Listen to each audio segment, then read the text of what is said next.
Welcome, everybody. Welcome, YouTube. What's good? Thank you for coming through for another Friday Night Sports Talk. I'm here with my co-host, D Free, TWT Zone, D Free, Dwayne Freeman. I'm also here with one of my best friends in the whole wide world, Mr. Socrates Palmer Jr. And we have a special guest today. We have the commish, Mr. Randy Gordon. Soc? Hi, everybody. Thanks for joining us. I am thrilled to be here. So I'm all yours. You guys fire away. Where do we begin? Your life in boxing spanning 5 decades, if my math serves me correct, right? Yeah. Where did the glove affair come about? This whole glove affair for me started when I was, I guess, in high school. And to this day, I can't tell you, a lot of my colleagues in boxing, my introduction to boxing was, and they know exactly when it was. They'll tell you the first time they saw Mike Tyson. It was the first time they saw Muhammad Ali. Whatever. I have no idea. I don't remember. I do recall, I think in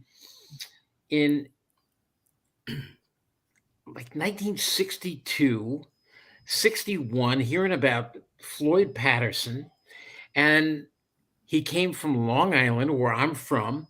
Mm-hmm. And I just kind of remember, wow, heavyweight champion comes from Long Island. I like this guy. I started following Floyd Patterson, who, if that was 1961, in 1995, who would have thought that all those years later, that same guy, my very first sports idol, was going to replace me as commissioner in New York? Wow, that's right. But, then I started, okay, how do I find out more about Floyd? And I started reading Ring Magazine, which became my chief reading material in high school. Instead of my high school books, I'd be reading Ring Magazine, which got me in trouble a lot of times. And one day, my principal, after I got sent down to the principal for about the 10th time that week for reading Ring magazines in class underneath my English books, when I should have been reading my English, whatever, I'm reading Ring magazine, and the principal took it away from me. And he said, Randy, I appreciate your love for boxing, but you can't just be reading about Muhammad Ali and Joe Frazier and Nino Benvenuti. You got to be reading Aeschylus and Euripides, and and I'm looking at him, and he said, listen, one day you might be the editor of Ring magazine. Who knows? How prophetic it was, because it was the week that I did become the editor-in-chief of Ring magazine in 1979. One of my very first phone calls was from my principal, and he said, do you remember those days? He said, congratulations. So, I mean, that's basically all through those high school years. That's where my glove affair started, and I just became a sports junkie. I became a boxing geek, and all I did was study boxing. And I guess if you ask me, if you could snap your fingers and have one position in sports, what would it be? And I think I would have said I wanted to be a Major League Baseball player. And then second, I wanted to be the 6'6" defensive end of the New York Giants. But somewhere I stopped growing about a foot short, about 100 pounds short. And boxing was also meant for the little guy as well as the big guy. And here we are all these years later, me telling you what got me into boxing, and that's it. That's a fascinating story. I mean, I could probably ask you, who, probably the best question, who haven't you met in boxing? Because, I mean, a career or a life in boxing spanning that long, I mean, you've been around legends, Muhammad Ali, Ray Robinson, I'm sure you've met at some point. Yes, I did. Late in his life, and he was real just so nice to me. And I did meet a lot of these guys at the end of their lives, Joe Louis and Rocky Marciano. And I mean, I basically have met everybody and every one of my idols in boxing and even out of boxing. My boxing idols all became friends of mine. Joe Frazier was one of my best friends. Muhammad Ali, after his days in boxing, became one of my very best friends. Um, Joe Frazier, Ali, Floyd Patterson, my very first sports idol. And then out of boxing and baseball, my all-time sports idol, Sandy Koufax. Wow. And Sandy and I have become friends over the years. So, I mean, I really am the luckiest sports fan ever put on this planet. That's awesome. That's awesome. That's a life that a lot of people envy. You know, I mean, just like you said. I mean, you said you called yourself a sports geek. You're talking to three others right here. So, or so we claim, right? But you know, the thing that I think about myself sometimes, and I hear people say, "Well, I have this dream to become," and then you could fill in the blank. I said, "Well, keep dreaming it, because dreams come true." I mean, I remember it was in high school. I was dating this girl, and her father asked me, "So, son, what do you want to do with your life?" Fair question from a father whose daughter is dating me. What do I want to do with my life? I want to be a sports writer. I want to be on TV. I want to be an announcer, a sports announcer. And he's listening to this dreamer. And I know that if somebody said that to me, and I was maybe one of my daughters was dating this guy, I'd say to myself, this guy's a dreamer. And he asked me a lot of questions. Well, you say you want to be on TV. Do you know anybody in the business? No, sir, I don't. You want to be on radio? Do you know somebody in the business? No, sir, I don't. You want to be a writer? Well, do you know anybody in the business? No, sir, I don't. Well, if you don't know anybody, he said, I do know that there's basically very few jobs as a sports writer and a sportscaster. So how are you going to do this? How are you going to be another Howard Cosell? I said, I don't know, sir, but I'll find a way. Well, they forced the girl they said, look, he's a very nice boy, but he's a dreamer. Well, it turns out that young lady didn't leave me. That young lady, all these years later, is my wife. And her mom is visiting us right now for about a week or two. And on her next birthday, she's going to be 100 years old. Nobody's ever had a mother-in-law this great.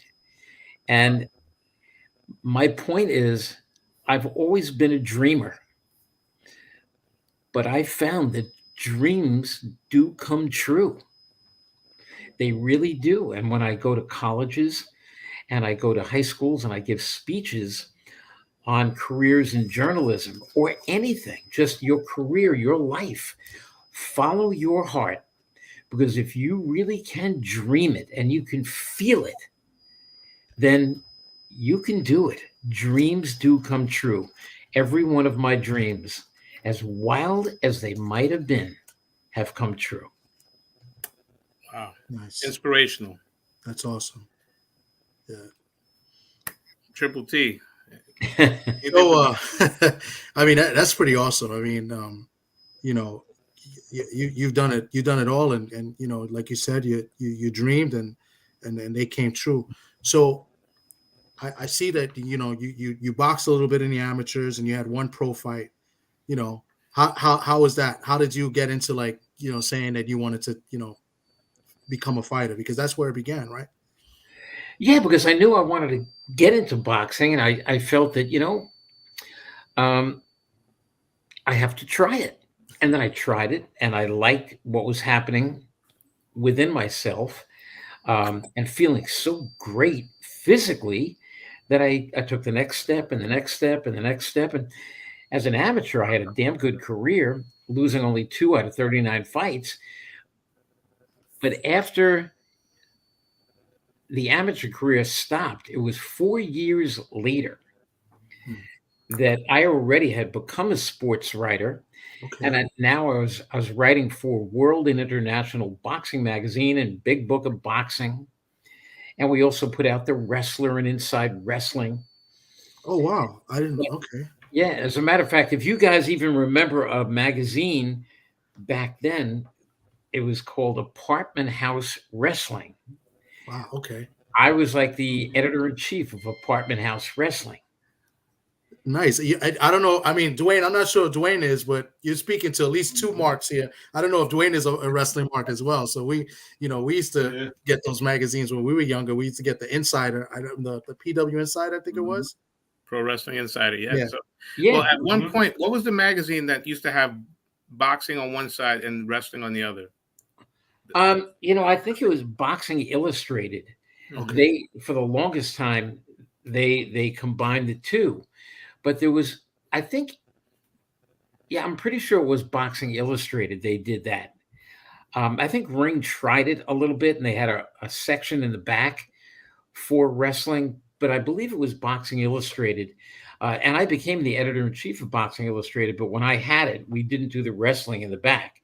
Okay. But it's funny because one thing led to another, and you guys might know the name Bill Apter from Yes. Yeah. wrestling. Right. Well, while I was at this publishing company, which put out the wrestling and boxing magazines, I did the boxing. Bill Apter did the wrestling. And our initiation, and Bill to this day is one of my very close friends. But whenever somebody new came into the business, we always faked it that Bill and I didn't get along. And we would milk it for about 1 week. The new guy would he'd take the desk, but it would be me, new guy, and Bill. And then Bill would say, Randy, do you have that story ready yet? And I'd just be sitting there typing. And I'd say, shut up. and the new guy would look and go, what the hell is going on? So for that 1 week while he was there, and I'm going to give you this one guy that we did the perfect buildup on is now in the Boxing Hall of Fame. He's a sportscaster for Showtime, Steve Farhood. Oh, my man. Wow. We set Steve up so amazingly. For 1 week, Apter and I are going back and forth and back and forth. And then one day, Bill had a picture that was just going in the garbage. It didn't, because he had been blowing up some pictures of his wife. And the picture that he was showing me was just an extra picture that came out a little bit dark. He was throwing it out. And I said, Bill, let's do this. So I went over to his desk and he said, Randy, what do you think of this picture of my wife? It took me a long time to get the coloring on this and everything. I'm going to put it in a special frame. I said, Bill, she is incredibly ugly.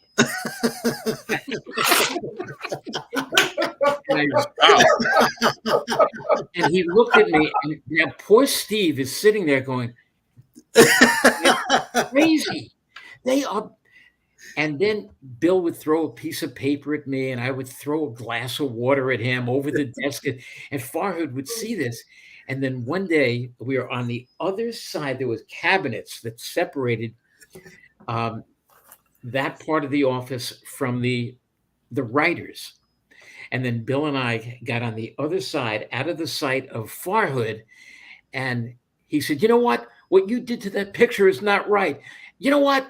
And ow! And and we are yelling and screaming. Steve got up to try to break us up. But the other guy said, no, they do this all the time. Let them just go at it. And we are slamming into the drawers, opening and closing, slamming. And he thought, Lord knows what was going on. And then I said, no, he's got a scissors. He's cutting me. And then we took the fake blood and we let the blood drip down my face. And then with that, I go back to my desk and I'm sitting there, and Bill sits down at his desk like he's angry. I sit down and then I look over at him. Steve looks at me. The blood is pouring down my face. And I said, Bill, great fight. And he said, yeah, that really was. And then I said, you know what, buddy? I love you. He goes, I love you too. And then Steve is, Randy, you're bleeding. And I said, oh, you mean this? And I wiped it off. And he said, what's going on? And we said, welcome to the company. That's awesome. That's a great story. To this day, awesome. We joke with Farhood about that. But we did this with every new person who came into the office. It was like, here we go again. And was that Steve Farhood's first gig? That was his first week on the job. Okay. And, and actually, Steve became the first guy that I told. Remember, I'm working for GC London Publishing Corporation. And I got a call in May of 1979 from Burt Randolph Sugar, who said, Randy, I have a job opportunity for you. Can I meet you in the city? Would you be willing to come into the city? And I said, well, I certainly know who you are from Boxing Illustrated. What is this? And he said, just come into the city. It'll be worth your while. He said, if nothing else, you're going to get a lunch out of it. Okay, fine. I go into the city and I meet Bert at a place called O'Reilly's Pub, where for the next 5 years, I wrote Ring Magazine basically at my own table at O'Reilly's Pub. And Bert Sugar said, I just bought Ring Magazine.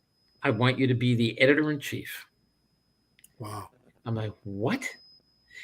And when I went, he said, it won't start until about August 1st. So I'm going to ask you to keep it under wraps for now. And I did, except I told one person, aside from my wife, I told Steve Farhood.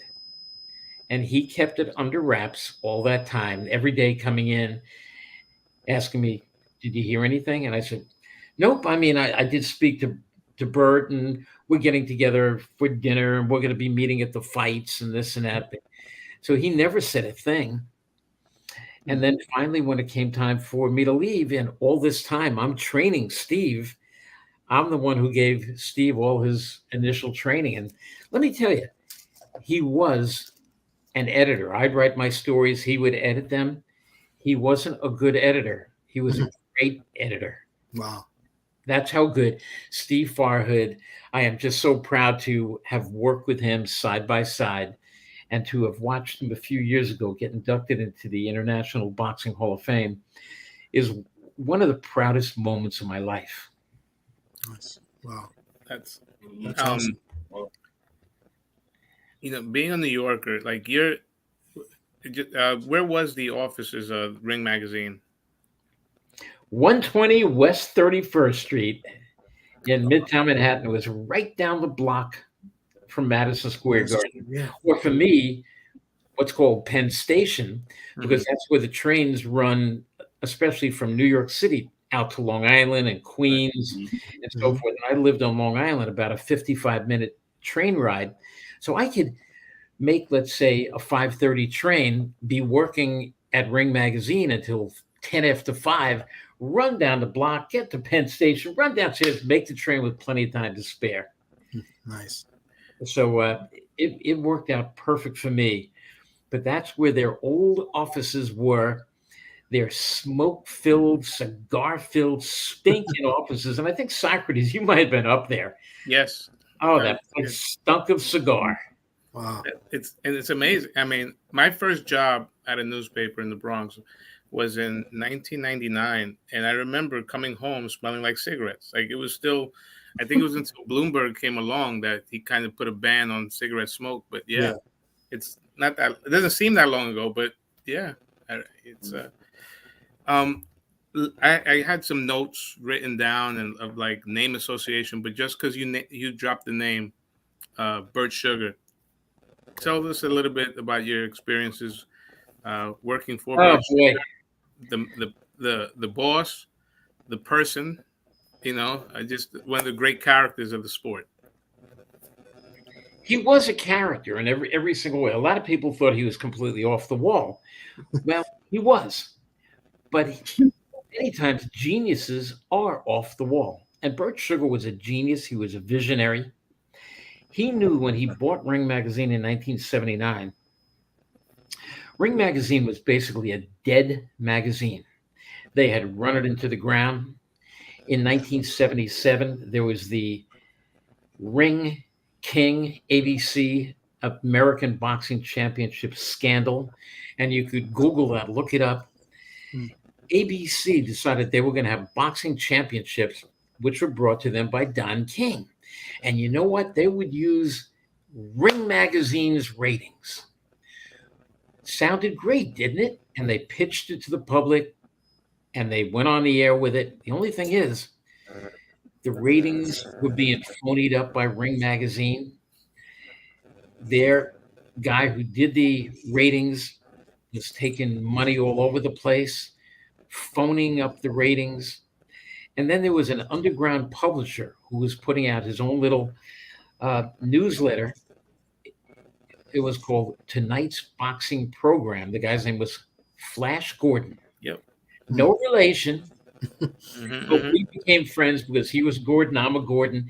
And I began helping him get information against Ring Magazine. And there was also a young producer at ABC by the name of Alex Wallow. Yes. Alex went on to become the announcer for ABC. He was the one who basically replaced Howard Cosell years later. Yeah. He went becoming the president of the ABC network. And I understand he lives in retirement in just luxury, and he deserves everything that he has because I guess it was in the mid-'80s, Alex Wallow had throat cancer that nobody could believe he even survived it. And here he is all these years later, living life of luxury. And we never thought he was going to get to live anything past the 80s. You know, I was actually hired for one show by ABC.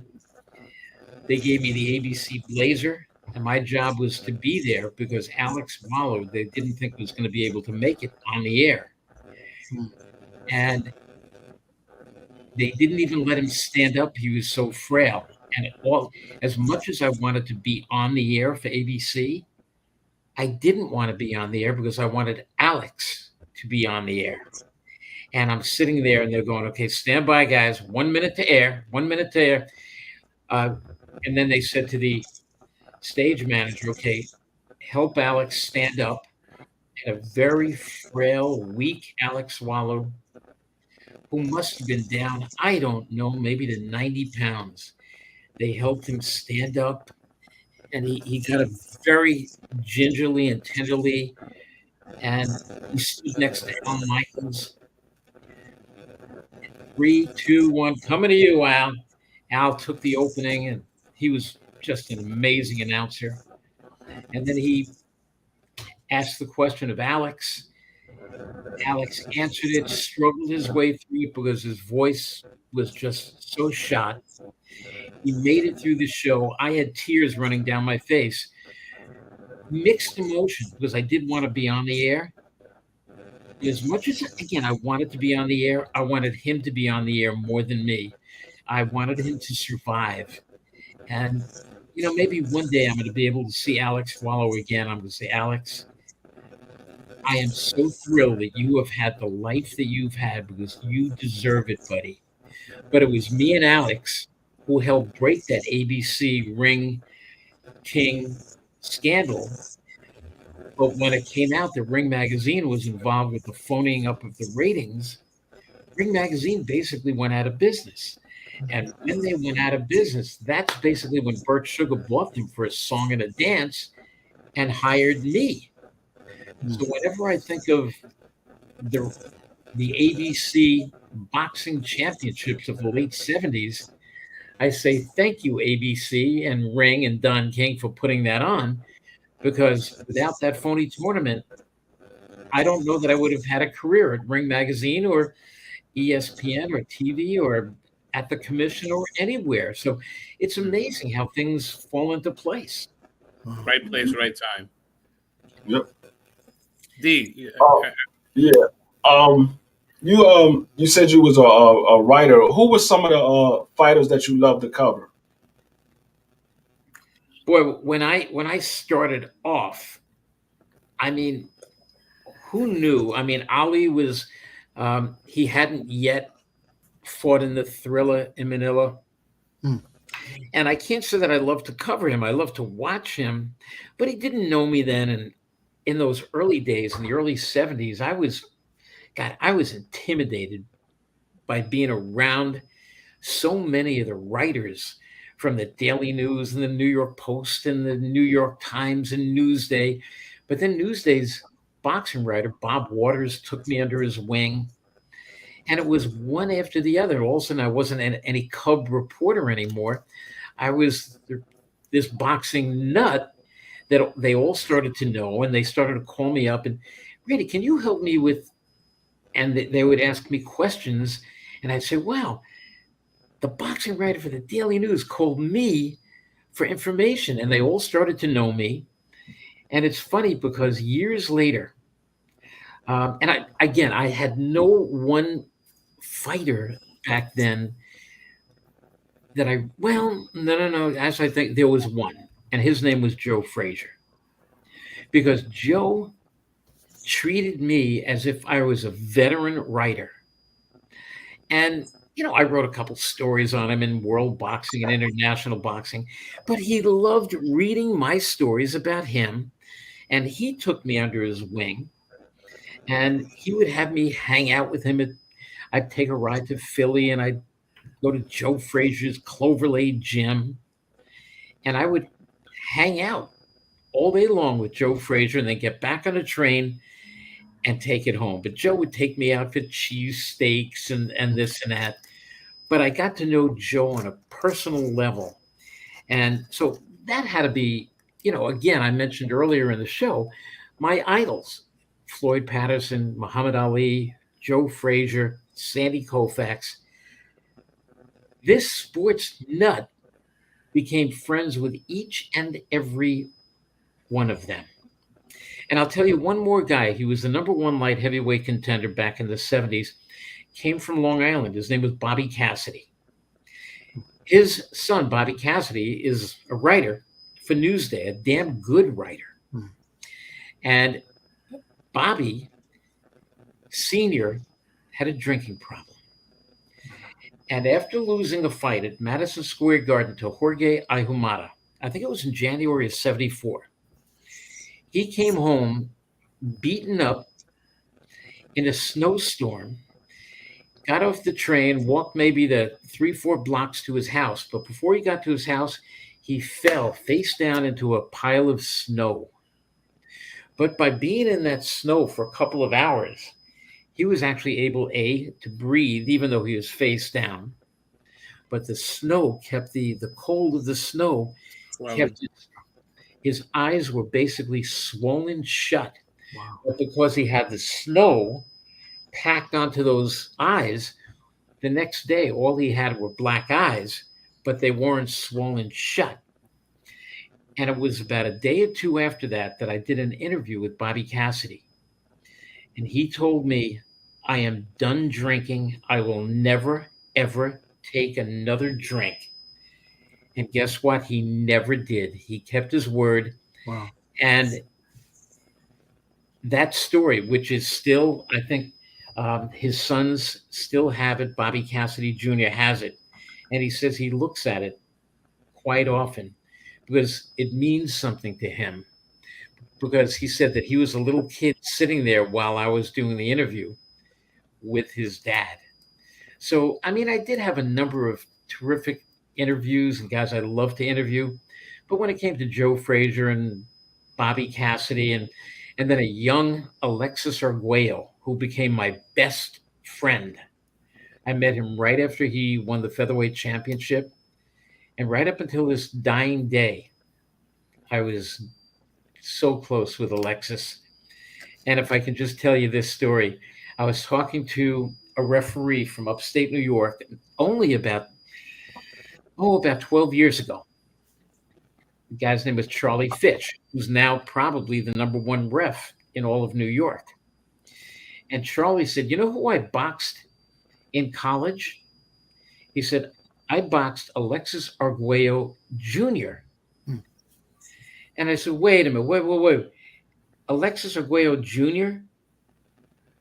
is in New York?" He said, "Yeah. He moved from Nicaragua with his father, Alexis Sr., and then went to college somewhere, I think, upstate New York. And I boxed him in the amateurs. He beat me." I said, "Okay. Do you think he still lives here?" He said, I believe so. I go onto Facebook right there, Alexis Arguello Jr.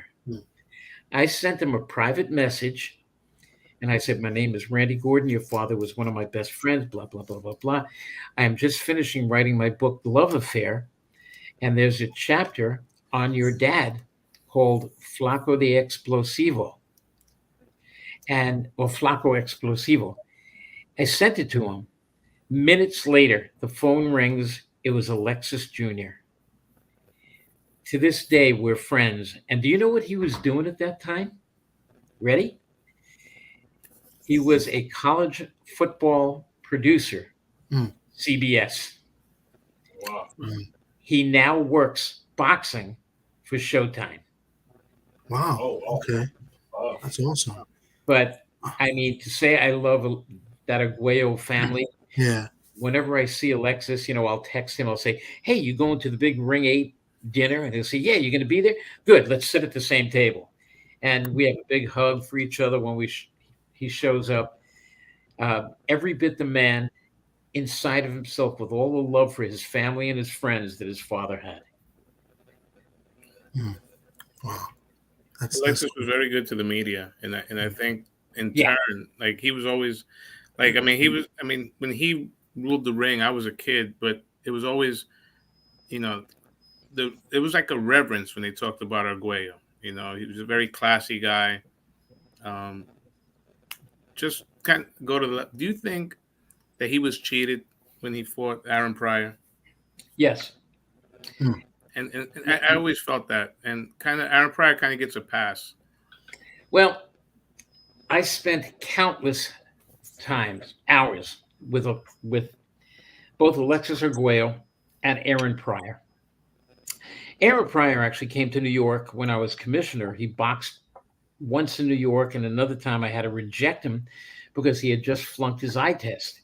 And he cried like a baby in my arms. I held his head, patting his head on my shoulder. He said, "Please let me fight." I said, "Aaron, I can't. The tests are showing that you are blind in one eye. How can I say yes to letting you fight?" I turned him down. A few weeks later, he boxed in another state that didn't have a commission. Wow. But I was able to sit with Aaron Pryor and ask him about the Arguello fight. He said, "I'm embarrassed to tell you that there were games that were played." Now, think back to that incredible fight. And when we get off here, I want you guys and I want everybody listening to go watch the fight on YouTube. Aaron Pryor, Alexis Arguello won from Miami. It was in November 1982. It was a brutal fight, one of the most brutal, fast-paced fights that you'll ever see. And Alexis Arguello hit Aaron Pryor with some shots that would have knocked buildings down. And especially, I think it was in the 13th round, Alexis landed maybe the best punch I ever saw him land. And Aaron Pryor took it like the glove landed, there was a balloon just touching your chin, like nothing. And I've seen Alexis Aguayo land lesser right hands and knock guys cold. And I said to myself, he's got to be on something, not even knowing. Well, P.S., the fight ends with Aguayo getting pounded on the ropes, collapsing, with the referee stopping the fight. P.S., those gloves were never found. They disappeared right then and there. The next morning, I went into the emergency room and I was able to get a white doctor's jacket.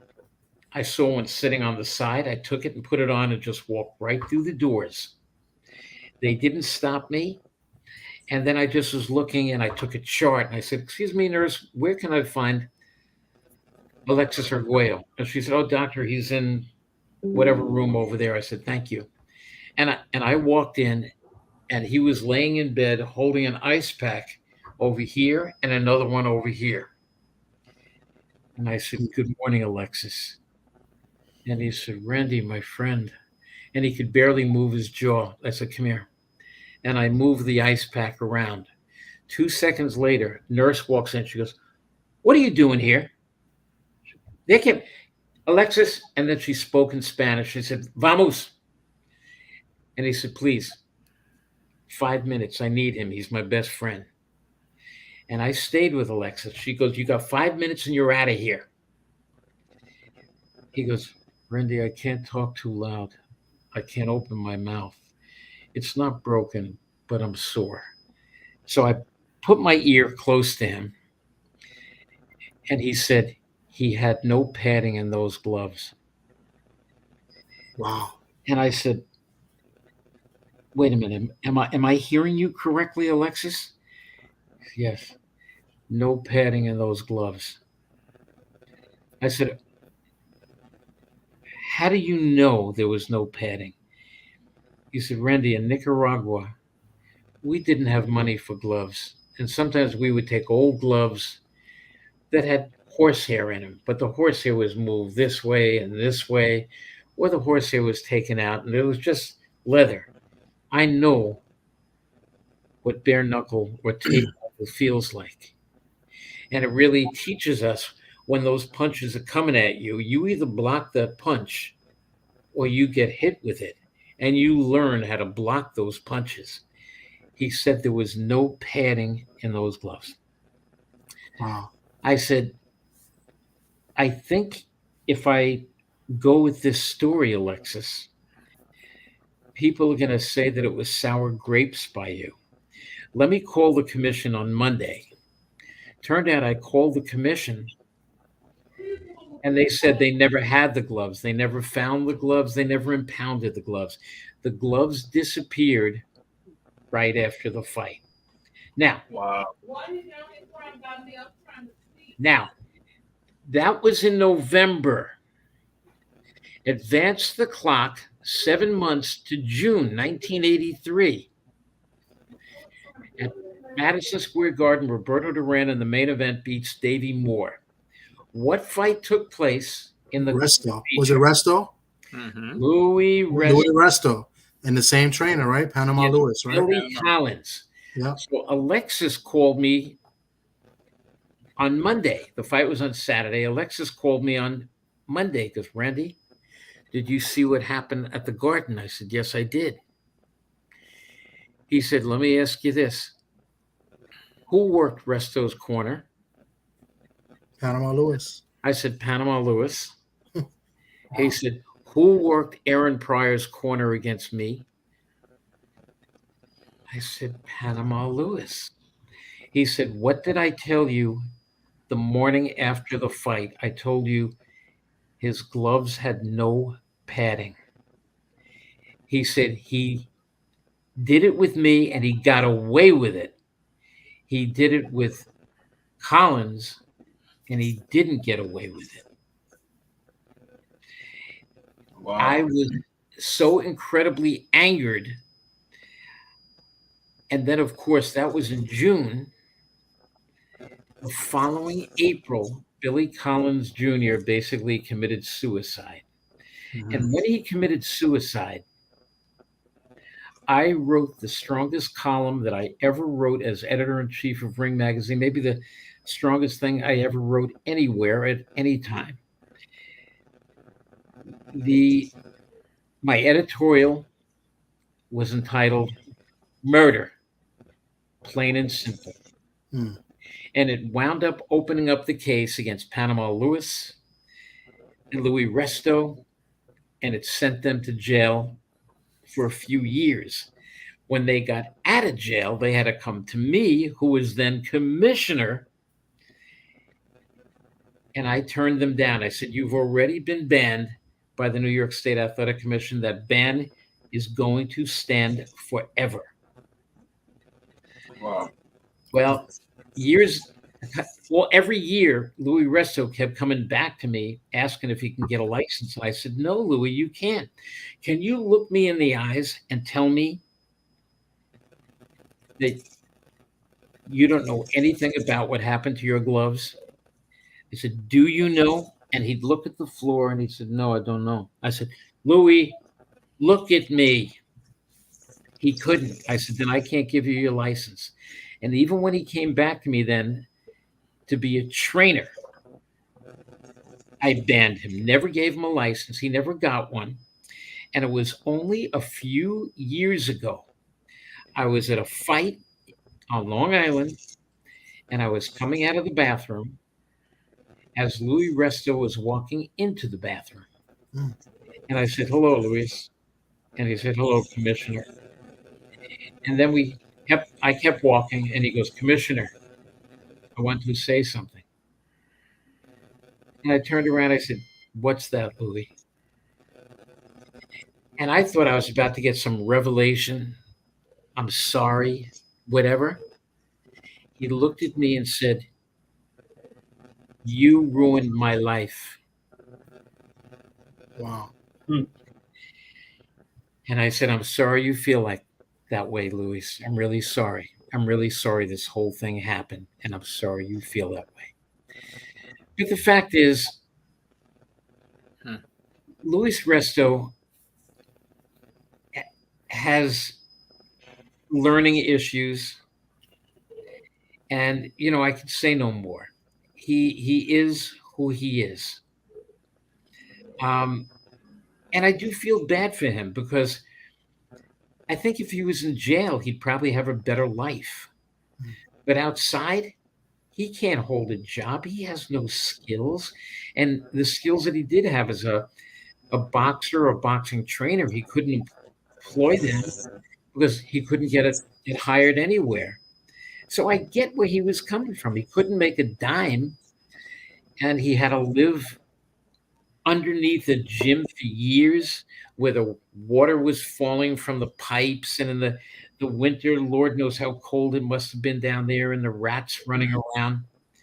Morris Park. Yep. And I think about that, and sometimes I might even blame myself for that. And then I said, "No, it's not my fault. I didn't do that.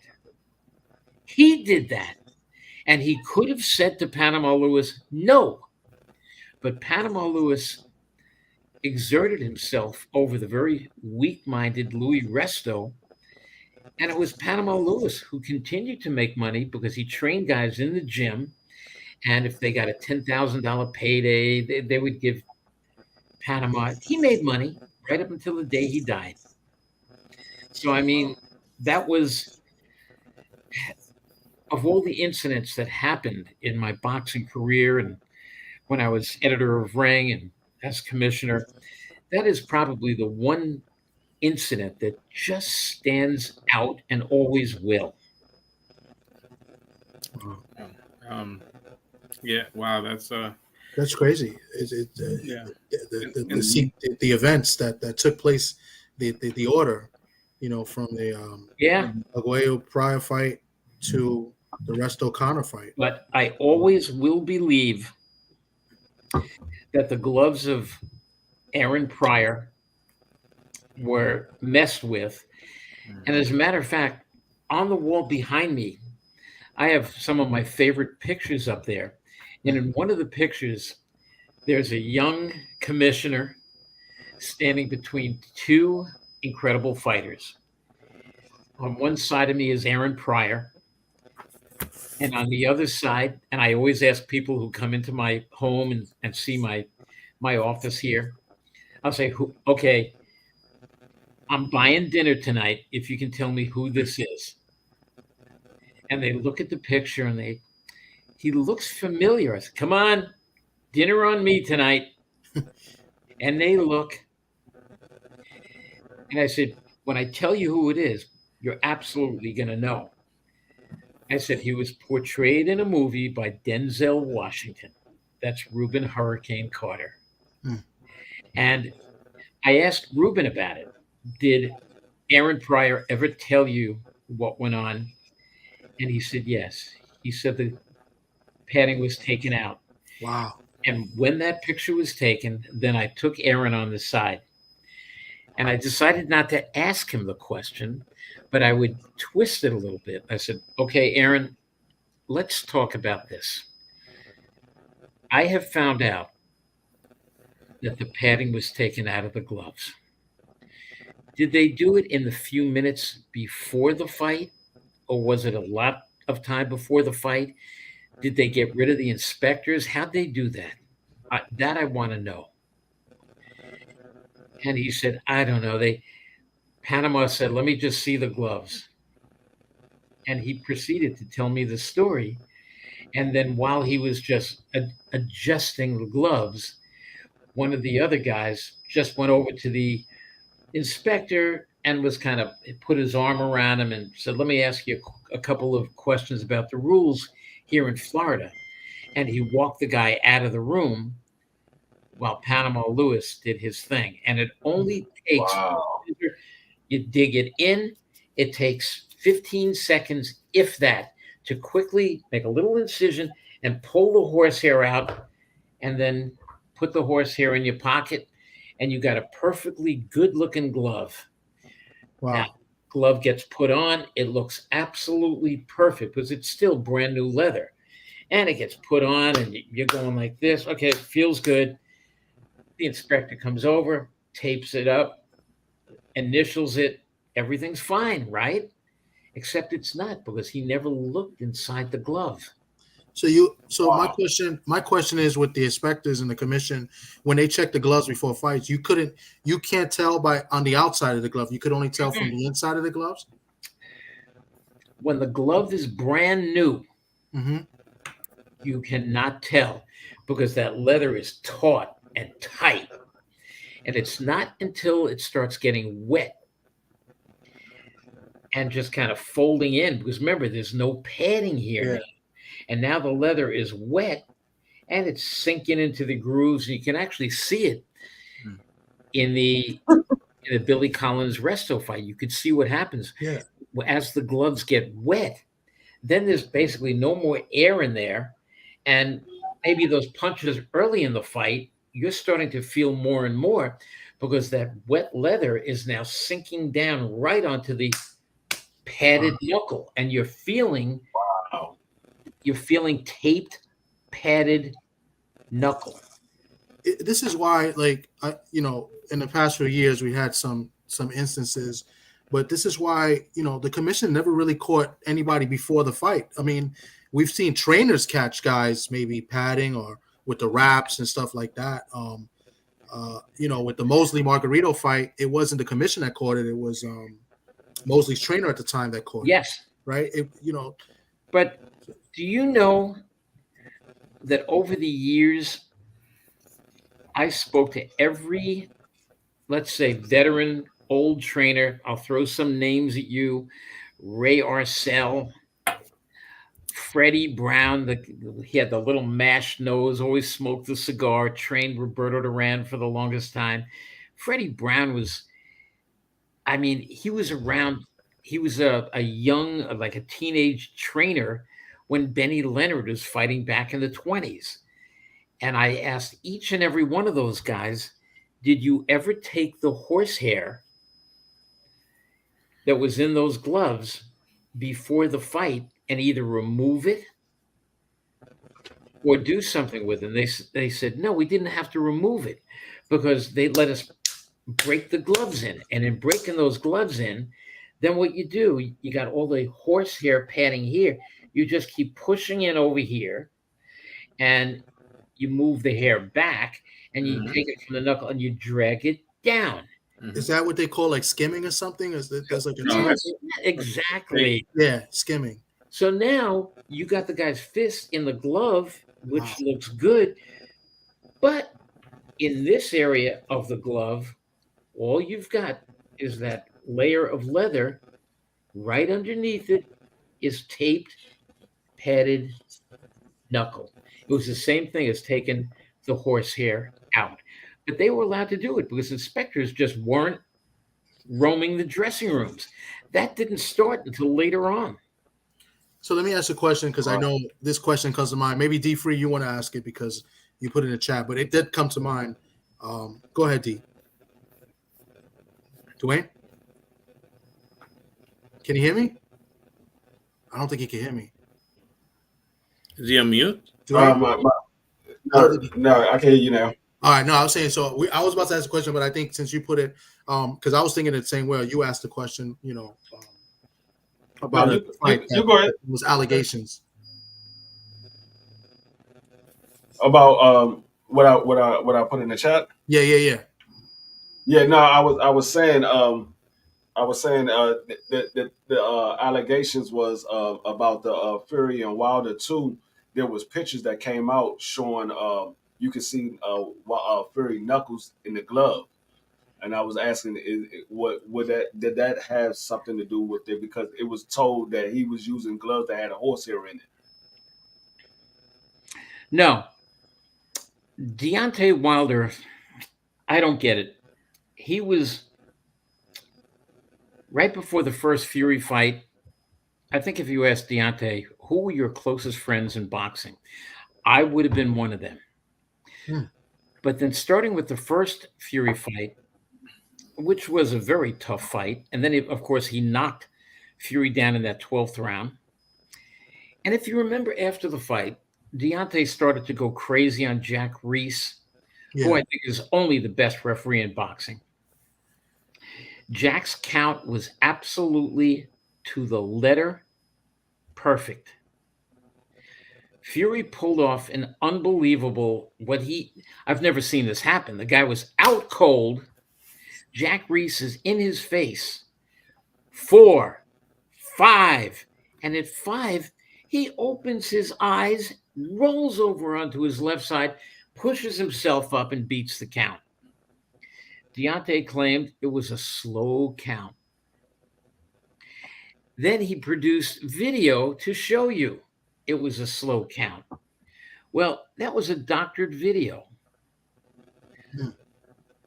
I saw the real video. Real time. The count was perfect. Okay. So Deontay starts going wild there. And I said, Deontay, that was a doctored count. Then comes the rematch. And of course, before we get to the rematch, I only have one question about that fight. Yeah. In boxing now, at least recently, because we've seen like some really bad damage to some fighters. We've seen a few fighters, kind of pass away. But the way Fury fell, now I'm not questioning the count. Don't you think it was a quick decision for him to make a decision to count rather than sometimes we see them wave off the fight right away in a knockdown like that. You don't question Reese for that or no? You know what's funny, and I could say this more than anybody because I was actually in the dressing room with Jack Reese, in the Fury dressing room and the Wilder dressing room, and I heard Jack Reese say, in the event of a knockdown, gentlemen, I'm going to give you guys every opportunity to get up from the knockdown, to show me that you're okay, and to continue in the fight. I want the fight to reach a natural conclusion without waving it off for anything, but I am going to give you every effort, either one of you. And he said it. We went into Fury's dressing room first. He showed Fury everything that he would call an infraction, everything that you can do, everything that you can't do. He showed him where I want the trunks. I don't want them up here. I want them right here. I'm going to call this fair. I'm going to call this anything below your hip line. I'm going to call a foul blow. He showed him everything, but I did hear him say to both Fury and Wilder, I will give you every opportunity to continue.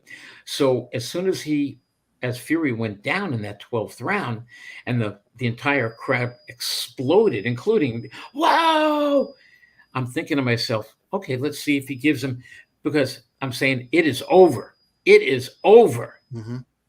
And he makes sure Deontay goes to a neutral corner. He looks at the knockdown timekeeper, and they are at 3. He picks up the count. He goes 4, and he gets down on a knee. 5. Tyson Fury's sleeping, but then he's not. He rolls over. He gets up. How the hell did he do that? So and I agree with you, some referees would have waved it off. But I did hear Jack Reese say, I am going to give you every opportunity to get up. And in that case, it was Fury, and he did give him every opportunity. I pat Jack on the back for doing that. Now, second fight. Fury had Deontay's number from the opening bell. I have never seen Deontay look so bad. Getting hit with everything. Fury is avoiding everything. Fury is blasting him, hurting him. And then, of course, Deontay gets knocked out, and he blames the referee for being drunk. He blames the commission for having the gloves taped, then untaped, removed, and putting in these little metal egg weights into the gloves, and then only putting his fist in up to the wrist, which he then produced later a video that shows the glove bending from the wrist. Well, we watched every single frame of footage, and that's not in there. So what he was looking at was obviously doctored footage. It just doesn't happen that the commission is going to allow the gloves to be unwrapped, pulled off, egg weights put in. That's something you might see in a movie that's so incredibly contrived. That did not happen. And then, of course, he gets knocked out. And then he blames Mark Breland for poisoning his water, which is another incredibly it was just a stupid remark. And as I made all these remarks, I said, did you hear what Deontay is saying? Well, we haven't spoken since that day. He basically avoids the media. He can talk all he wants. And I used to love when he screamed bomb squad. We used it on Sirius Radio. That's right. As when we used to go to a break, I'd say, we'll be back in exactly 1 minute. And then we'd play bomb squad. Now, Deontay and I don't speak, but he doesn't speak to most of the media. If you don't believe him, well, then he's against you. Then, of course, came the third fight, which only was the fight of the year. And he loses again. And, he's had the one fight in 1 year, the one-punch knockout over chinless Robert Helenius, who just got knocked out again, probably for the final time in his career, because by Anthony Joshua, he flunked a drug test after that. Yeah. But to me, Deontay Wilder, there's a lot of plus to him, and there's a lot of enough already. But at one point in my career, I really did consider him one of my best friends in the game. But don't talk about doctored gloves, because his gloves were not doctored. And as a matter of fact, I was in the dressing room for that one, and I was watching the inspectors go over the gloves right then and there, and then they signed off on it. And of course, Deontay says later, after everybody left the dressing room, the commission allowed the gloves to be unwrapped, and then, of course, produce that doctored video, which if you watch the video frame by frame as we did, frame by frame, you don't see any of that because it didn't exist. His hands were perfectly in those gloves, which were made with foam. It had foam padding. There hasn't been horsehair gloves in years. They got rid of them a long time ago. So I'm just disappointed in what Deontay Wilder has become since that first draw against Tyson Fury. So, I mean, some people, conspiracy theories are always abound, and like you said, I just think it's just the fact that somebody has somebody's number, and it happens. It's happened throughout boxing. There's certain guys, when they get in the ring, it's just like the old cliche, styles make fights, and Tyson Fury's a gifted fighter. Just organically, we fast forwarded into the present time. Your thoughts on what Tyson Fury's doing as the heavyweight champion of the world? There's been people questioning if he should be stripped. He's like hijacking the title. What are your thoughts, Commish? Well, what he's doing right now, he is the heavyweight champ of the world. Mm-hmm. And this is a whole different world. Look, we saw Muhammad Ali back in the day box an exhibition, a 15-round ridiculous exhibition against Antonio Inoki. Mm-hmm. And we've seen other exhibitions. And for these exhibitions, guys are getting tens and even hundreds of millions of dollars. Look at the exhibition, if you will, or it was called A Real Fight with Floyd Mayweather and Conor McGregor. There wasn't one boxing guy who thought that Floyd Mayweather was going to lose the fight, but the reason it was such a success is that the MMA world was suckered into thinking their great Conor McGregor was going to beat the boxer, the great boxer, Floyd Mayweather. So they turned out in droves. They bought the pay-per-view in record numbers, and each guy was able to make 100 some odd million because of that. And then everybody now has seen that you could make that kind of money. And I must say that I respect Jake Paul, because what Jake Paul is doing, he's fighting real fighters, because he's not a world-class fighter. He's fighting guys basically his ilk, if you will. I mean, he fought Nate Robinson. Who would have ever thought that the great NBA star Nate Robinson couldn't fight a lick? But he's also got his own promotional company, Jake Paul.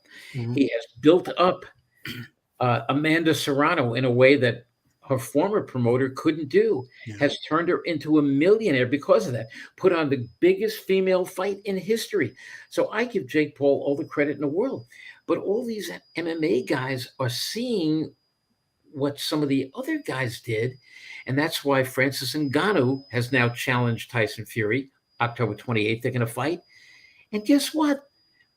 If they didn't have a penny to their name going into that fight, they're both going to be multi-millionaires from that fight. Yeah.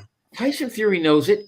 He's going to go from that fight when he wins it, and he's going to go into an even bigger fight against John Bones Jones, maybe the greatest MMA star in history.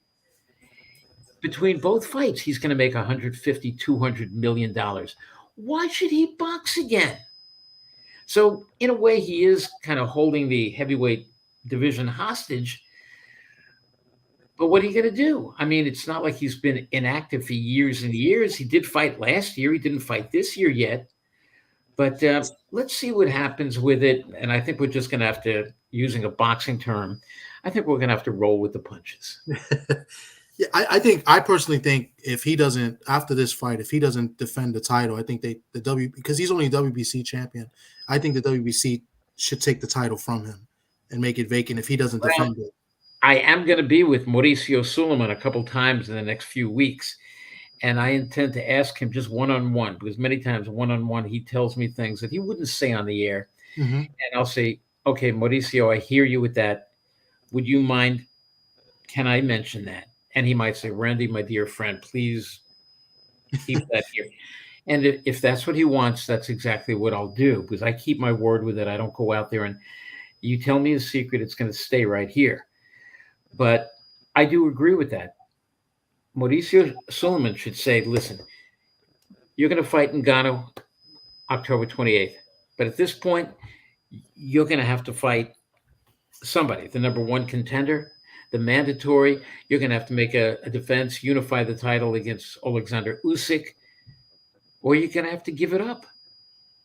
Make up your mind. I'm going to give you 1 week. The clock is running now. Yeah. I think that's what he should do. I mean, what people want versus what the fighters want is two very big things. The fighters want to get paid. They want to make as much as they want. I just saw a quote, I think, from him, I think in boxing scene, where he said that he just wants to be on the Forbes list now. Like, that's like one of his goals. Like, it's nothing to do with, with him defending the title or being heavyweight champion. Mm-hmm. Can you blame him? When you have a chance to become the richest athlete in sports, to make $200-400 million in a single year, can you blame him? I can't. It gets me angry that he's not doing it against other boxers,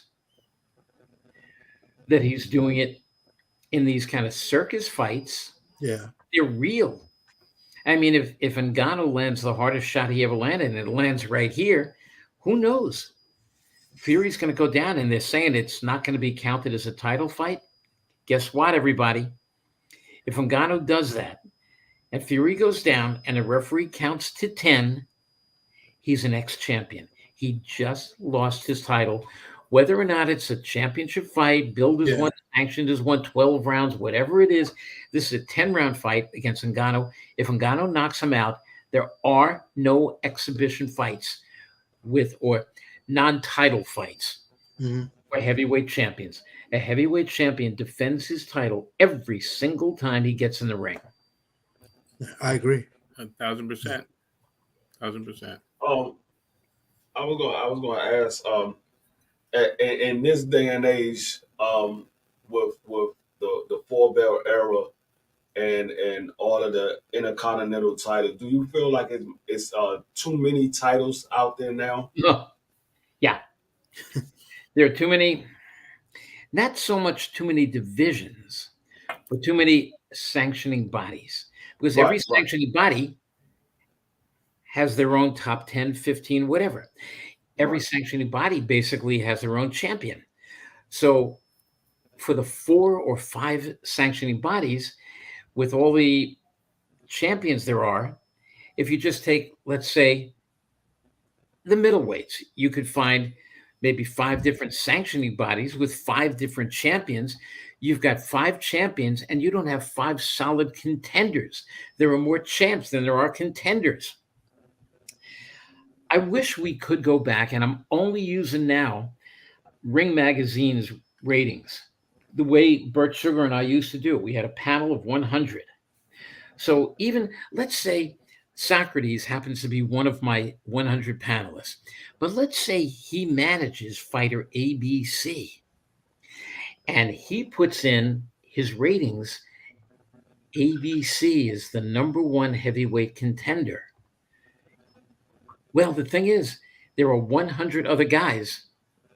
Socrates is the only one who put him in. So obviously he's not going to show up anywhere in the ratings, because he got 1 first place vote and he got no other votes.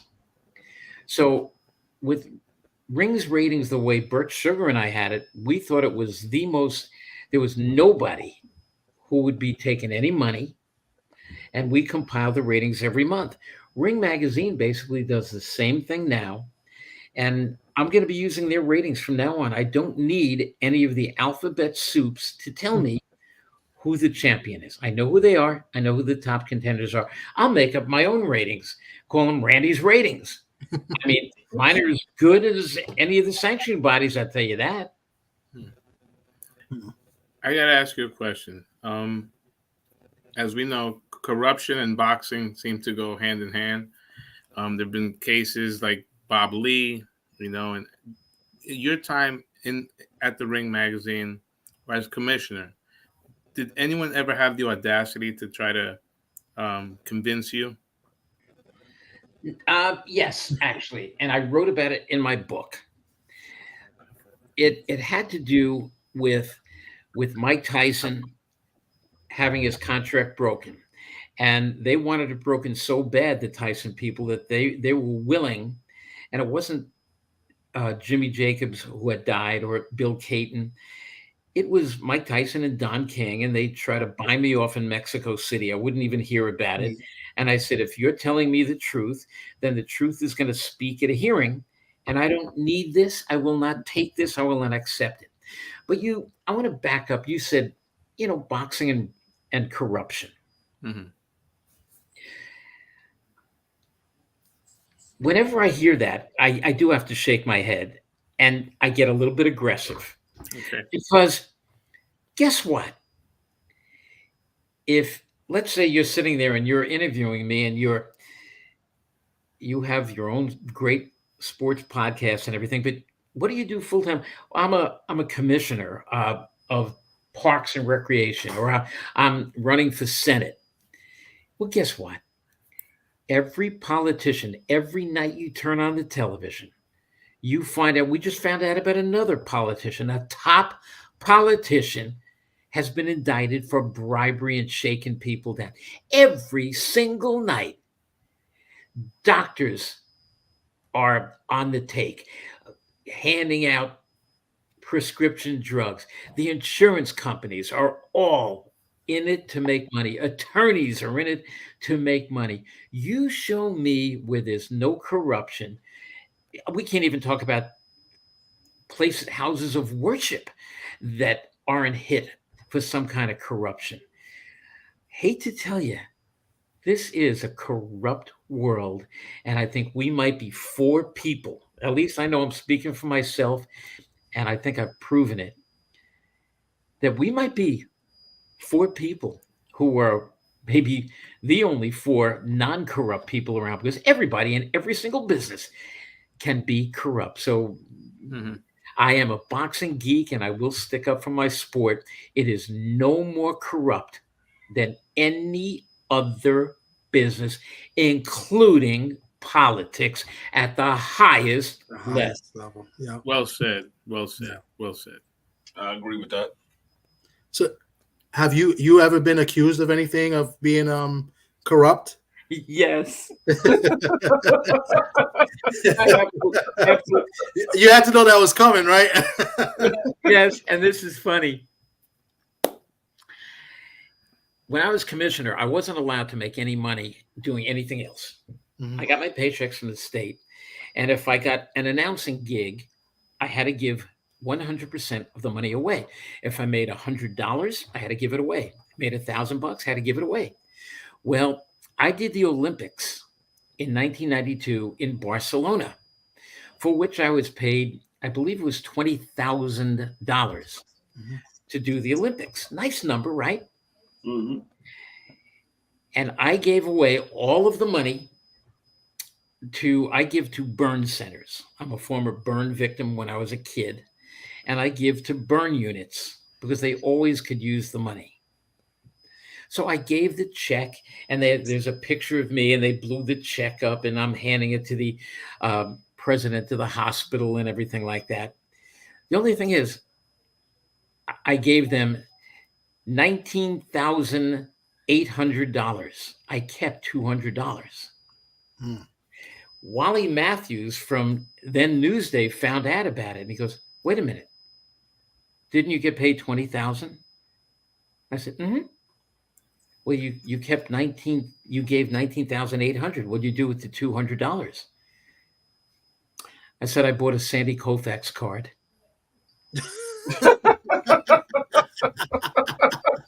Was it signed? I said, no, but it was like a rookie card. Rookie, okay.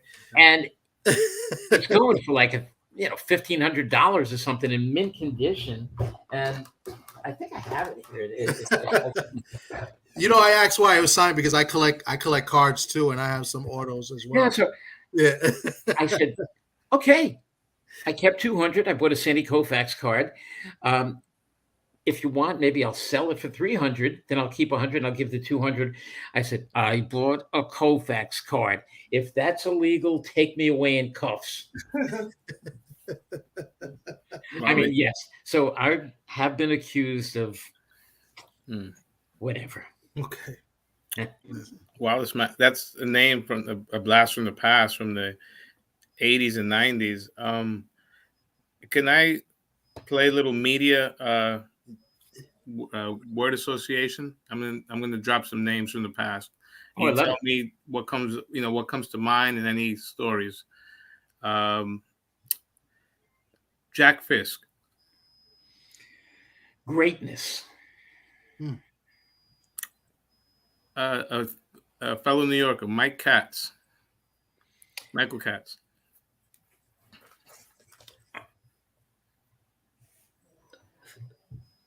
Interesting. To me, the best writer at one point, Mike Marley.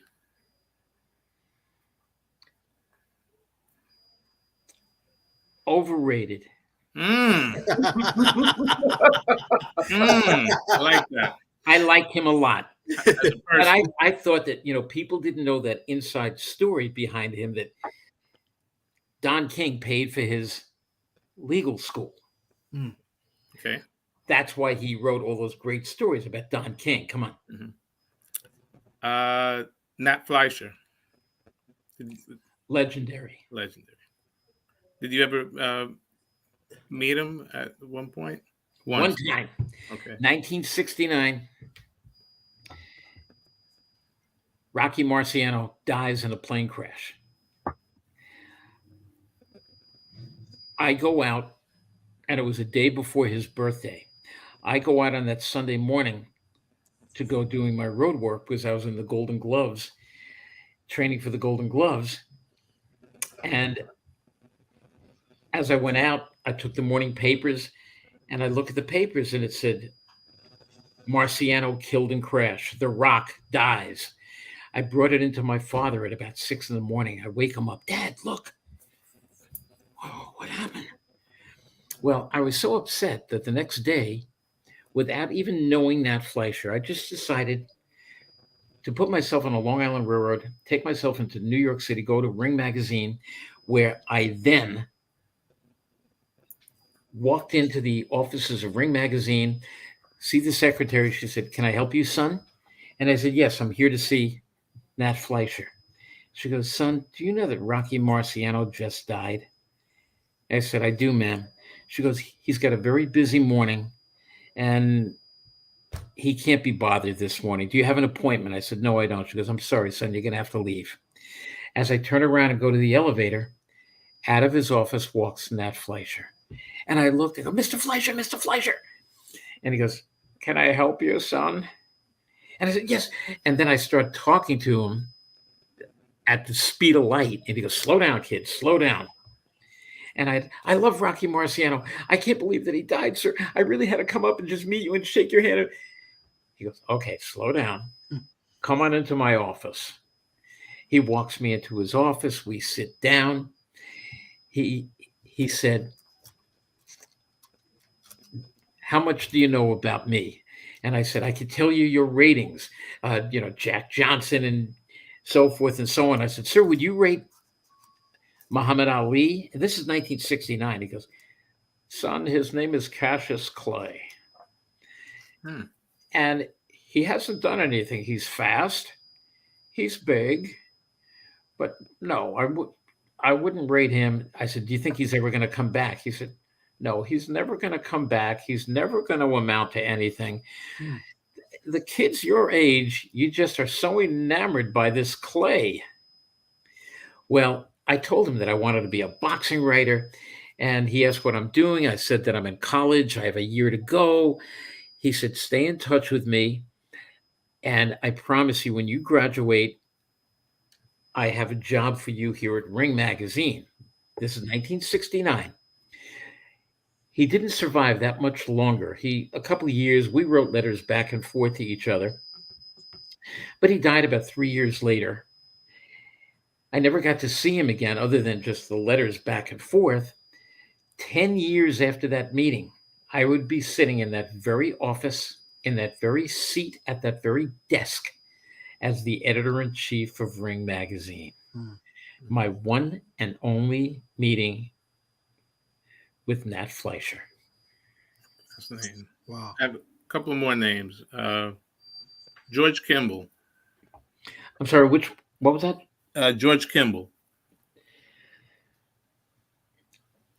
I'm trying to think of one word.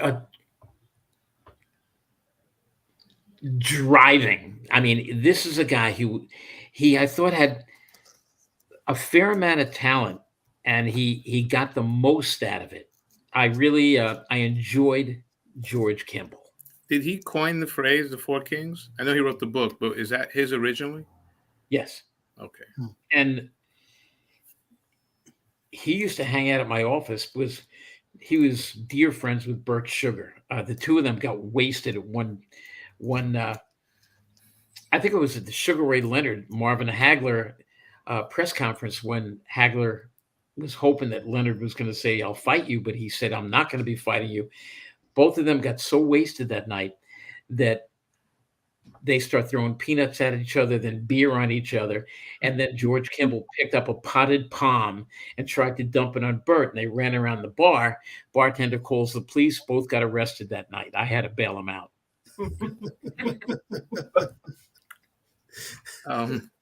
That's a funny. I got two. Well, not really part of the media, but just a character. You mentioned Flash Gordon, Johnny Boz. Hall of Famer. He should be. Before the internet, there was Johnny Boz.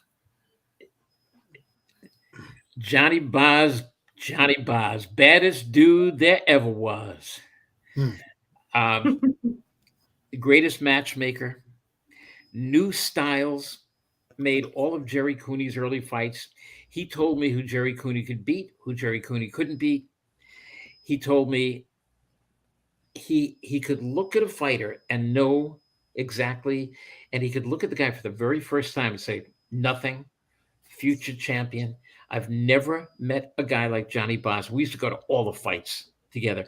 I learned so much from Johnny Boz. I miss the big guy. And Larry Merchant. TV. Larry Merchant knew that people knew who he was. One day he goes into Atlantic City and he's got to get his hair done right before the fight. And my wife is sitting there having her hair, and he goes, "Excuse me, I have to have my hair done. I need somebody to work on me right now." He goes, she just looked at him and he goes, "Do you know who I am? I'm Larry Merchant from HBO." And she said, "Do you know Randy Gordon?" He said, yes, from Ring Magazine. She goes, "I'm his wife. I'm having my hair done." And she goes, "You're going to have to wait." I mean, Larry Merchant was like that. I love Larry, but Larry basically played that celebrity card big time. Guys, we still hear Larry, I think, every Sunday. Yes, on Ring Talk with Pedro. I like Larry. I miss Larry. I got to give Larry a call. Do you know Pedro Fernandez? Yes, I do. Pedro and I, if you're going to throw another name,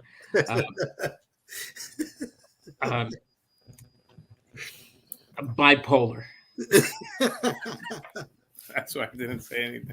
Wow. Okay. Well, I haven't really seen that yet, but I was working with Francois Botha when he was fighting Mike Tyson. I was doing his PR. Pedro Fernandez. So this is like 1999. Pedro calls me up. He said, "Can I get an interview with Francois Botha?" I said, "No problem. What time you want to do this? Blah, blah, blah, blah. Let me get back to you." I asked Botha. Botha says, "Yeah, sure, no problem." But it turned out that morning of the interview, Botha was just, I don't know what was with him that morning. He was yelling at everybody. He was yelling at his father, his head trainer. He was yelling at everybody around him. And I said, "You've got the interview in a little while." He goes, "Guess what? I'm not doing the interview." I called Pedro and I said, "Botha is not in a good mood. He's like yelling at everybody here." Pedro gave me a piece of his mind. I thought I knew every cuss word around. He doubled and tripled up on words. He made up curse words that I never heard. And I mean, and then I tried talking to him again after that, and he wouldn't speak to me. And that was in 1999. We've never spoken again. And so when I say bipolar, 1 second he's on the phone with me, and he said, "Oh, Randy, thank you so much." And then, whew, my ears are still ringing from that. Do you remember Ben Green? Ben Green. His son is how I got into boxing. David Green. I don't even know. Is he still around? Ben Green passed away. No, Dave. No, Dave is still alive. Wow. Okay. Yeah. Ben Green always taught me you need the 2 P's. You need 2 P's to be successful. You need power and pressure. So he always talked about power and pressure. And he always did his little column, behind the scenes with Ben Green. Right. He was fun. A real Don King guy. Yeah. Yeah. I mean, any other names? I mean, there are, but I mean, I just want to say, when I first started covering boxing back in 2002, 2001, 2002, really, you have crossed generations, and you've always been like, you've never big timed anybody. I got to say, you've been you've been a mentor to a lot of people, me included. You had me on your show at the Sirius XM studios, and that's something that's appreciated, especially when, you're just kind of trying to stay out of people's way, so I just want to say on camera, thank you. I appreciate that a lot. Socrates, I've always thought very highly of you, and you've been one of the real good guys. And listen, gentlemen, you guys have been tremendous, and I hope that I've entertained your audience and informed them a little bit. And they've seen one guy who's in one sport. I'm not in baseball, football, or anything, and I love them all. But when it comes to boxing, it's where I've made my living. I've gotten to this age, into the 70s, feeling like a kid. I'm going to be up early in the morning going to the gym. And it's all because I have a family I love. I have friends that I love. I have a job that I love. And I really want everybody who's watching, if you're still striving for that something, go find it, go do it, because it is going to make you very happy. It's made me happy knowing that I achieved my dreams, and the dreams just keep on coming. 15 years with Jerry Cooney on Sirius XM, and we're going to be doing a live show next week from the Atlantic City Boxing Hall of Fame on Friday, live. I can't wait to go live from the Hard Rock Casino. God, is that a dream? So I am living the dream. When you talk about guys who live the dream, the greatest, luckiest fight fan ever born, right here. Gentlemen, thank you so much. Thank you. I am honored to have been on your show, and I hope I did you guys justice. I appreciate you, Commish, for coming on, and this has been great. I mean, I would love to have you on again, if that's possible in the future. Anytime. Well, as Muhammad Ali used to say, I like your show. I admire your style. But your pay is so cheap, I won't be back for a while. Gentlemen, thank you so much. Thank you, Commissioner. Appreciate you. Right. Thank you. Have a great night. You too. All right.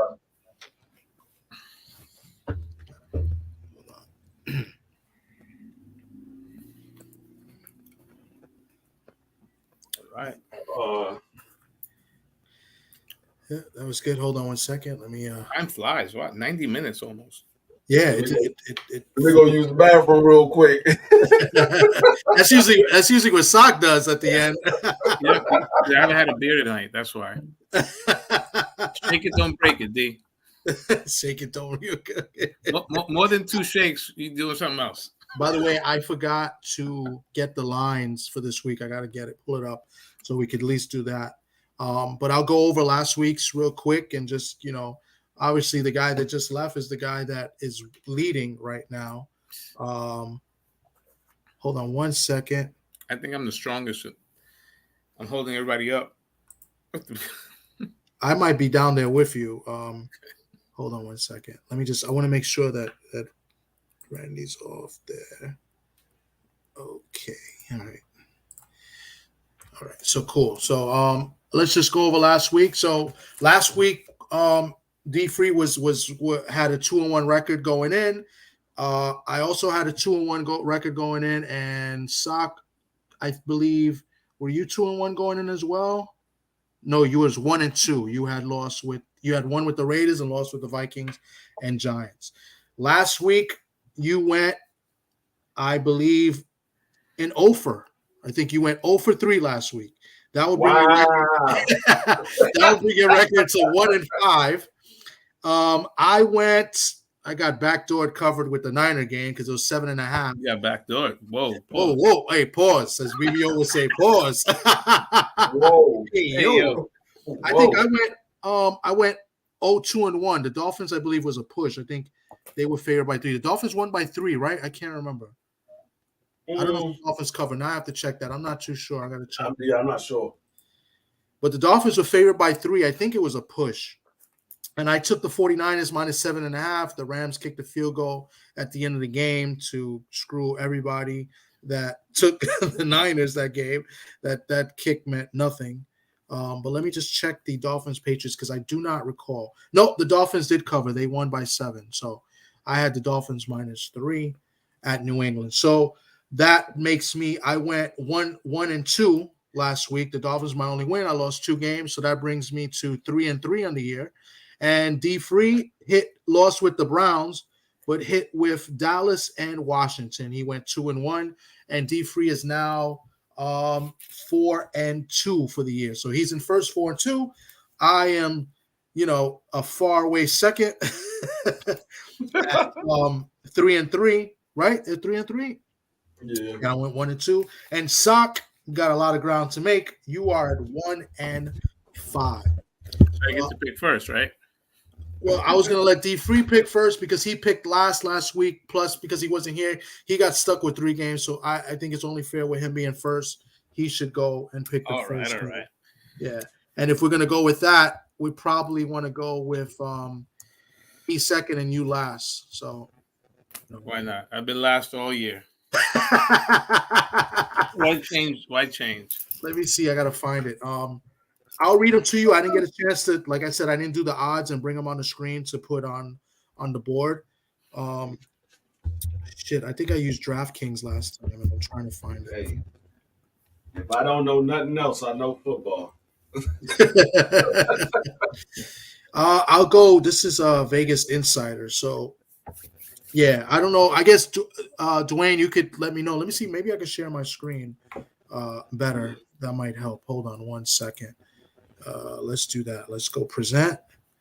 Let's do how we do share screen, I guess. I don't know. I got to pick a tab. I got so many tabs open. Let's go with this tab here and share it. And then I'll scroll up and down. Tell me how that looks. It's a little small, right? Blow it up a little bit. How do I blow it? I mean, yeah, actually, you can leave it like that. You can just tell me what the over and under is. I'm oh shit! How do I? God damn it! If you no, that's not it. That's not it. Shit!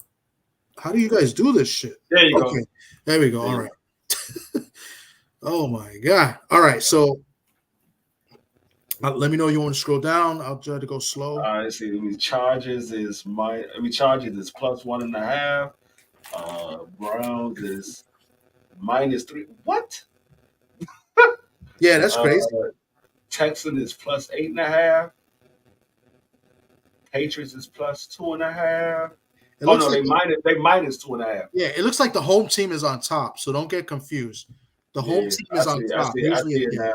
Yeah, I yeah. see it now. Man, I don't like none of these. It's tough. This week is tough. Let me see. Scroll down a little bit. Yep. God, the Cowboys plus 12. I mean, minus 12.5. Yeah. On the road too. Crazy. And they missing their starting About corner. to break the seal. Hold up. The Bears is plus 12.5. Yeah, Chiefs a favorite, but the Chiefs are at home. The Bears stink right now. Yeah. And the Niner game already happened, so.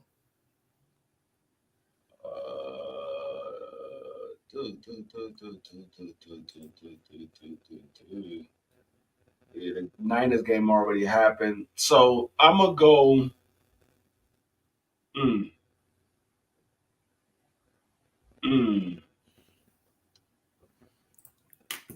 I'm gonna go with the Chiefs. I'm gonna go with the Chiefs. Well, I want to go. Damn, dude. Am I gonna take the Chiefs for the 12.5, or am I gonna take the Bears plus 12.5? God, I don't like none of these games, dog. You gotta pick three of them. I don't like none of these. You gotta pick three. I know. I don't like none of them. Well, you gotta entertain us. I'll take the Chiefs minus 12.5. So Chiefs. I'll take the Chiefs minus 12.5. Quick. I think they win by 14. 12.5. All right, I'm going to make it easy for myself because I'm putting a lot of pressure on my own team. They're at home against the Panthers. The Panthers are hurting. They're going to go with, I guess, Dalton. Bryce Young is out. Dalton might actually be a better option, but hey, I'm taking Seattle minus 5.5 at home. Okay. All right. Sock, you go twice because it's what I missed. So Dwayne picked the Chiefs minus 12.5. I took Seattle minus 5.5, and now you up for two picks. We're doing a snake draft. You know, it's funny. Actually, I was going to kind of do you dirty and pick the Seahawks, but you beat me to it. Great. The Chiefs seem like the layup of the week, although it's a lot of points. But I have 12.5 over here. I can't really see your screen. Is that? Yeah, that's what we have. It's 12.5. Okay. Yeah, I have ESPN on, so I guess they probably have the same. Got the double Monday night, huh? Let me see. What if I blew it up? Do you see it better now or nothing? Yeah, better. Okay. I'm going to go with. I hate to say. I gotta go with the fucking Eagles. You going with who? He's going with Philly against the Bucks. -5. Oh wow! At Tampa Bay is 4.5. What do you have? I have it at 4.5. I got 5 over here on ESPN. All right, well, we'll give you 4.5 because we're gonna go by what we're looking at here. So sounds good to me. So you taking the Eagles minus 4.5, or you taking the Bucks plus 4.5? Eagles 4.5. Minus 4.5. Minus 4.5. Yeah. I think they should win by a touchdown, if not more. I think the Bucks might win that game. To be honest with you, I picked the Eagles to win, but I think the Bucks might end up winning that game. That would be great. And Philly has not looked great.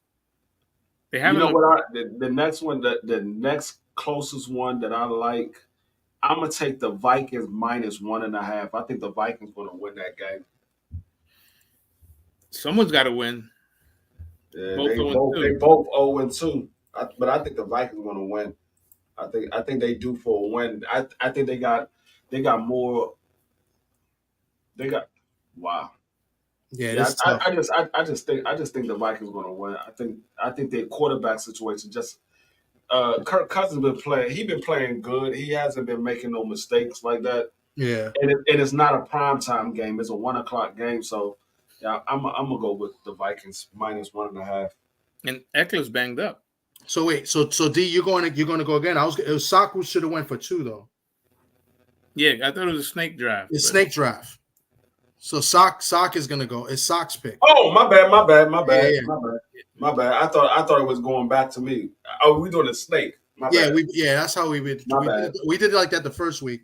Last week was, a little messed up. You go ahead, Sock. If you taking that, you can go ahead and take it. That's a coin flip game. I mean, Eckler is banged up. In Minnesota, it's funny. Minnesota won last year 11 one-point games, which is crazy last year. And they're 1-point favorites. They're 1-point favorite here, but I'm going to stay away from that. I'm going to go my second game. I'm going to go with the Lions. I think the Lions have kind of underachieved. I'm going to take the Lions because they're at home. And -3. And that's funny. I was going to take that game. If Sock would have took the Vikings game, that was the next game I was looking at. That was the game. I was definitely going to take the Lions in the bounce back game because they're at home. They're at home. That too. I think the Falcons rookie running back, maybe the best running back in the league. He looks like it right now. He's the truth. Yeah, he does. He's the truth. Yeah, especially with all the running backs dropping like flies.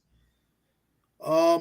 I'll go with. I think this is going to be a blowout. I think the Ravens haven't played their best game, not even close yet. I like the Ravens at home -8.5. -8.5. Yep. Okay. Well, I guess I'm left with my Vikings then. I'll take the Vikings. All right, you get 2 picks, your final 2. So you're going to take the Vikings -1.5, which I like that pick as well. The QB's out, right? What's up? So the Richards is he still on concussion? I'm not sure. Who's that? The QB, the rookie. The Colts. I think he's going to play. Oh yeah, no. Robinson is out. He is out. Richardson. Yeah, Robinson is out. They're going with Michi. What's the nigga? Big Meech. Yeah, they're going with that quarterback with the mustache. Minshew. Yeah, him. Oh, that's Minshew. They're going with him. Yeah, they're going with him. Okay. Yeah. So you got the Vikings, and who's your third game? My third game.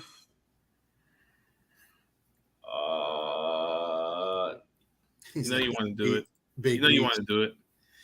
You know he wants to do it too. I know what you're looking at, and you can throw right past it. Like we playing bones. See, this is a tough game. I'm not trying to jinx my boys this game. This is a tough game. I'm not trying to jinx my boys. I'm gonna go with scroll down a little bit more. I'm gonna go with the Cowboys again. -12.5. That's not bad. I got 2 12.5, 2 -12.5s. I think the Cardinals are the worst team in football, but we'll see. That's up to me. And you know what? If the Cowboys don't cover that 12.5, I hope they lose. I think this team's going to be fired up, being 2-0. Last week they came back to win. I've been down on this team since before the season started. I told you guys I was not high in this team. And since Dwayne, my boy D Free, did not want to take them, I will take them. And I'm going to take the Commanders getting 6.5 points because they're the underdogs. They're getting 6.5. I know. I was going to take them. I just don't want to jinx my boys. I went with them 2 weeks in a row. I don't want to jinx them. And now lead it up to Kiko. Kiko? Okay. Now we can't pick the same game, but we could pick the or can we pick the same game but just go the opposite? We haven't done that. I don't see why not. I don't see why not either, right? Yeah.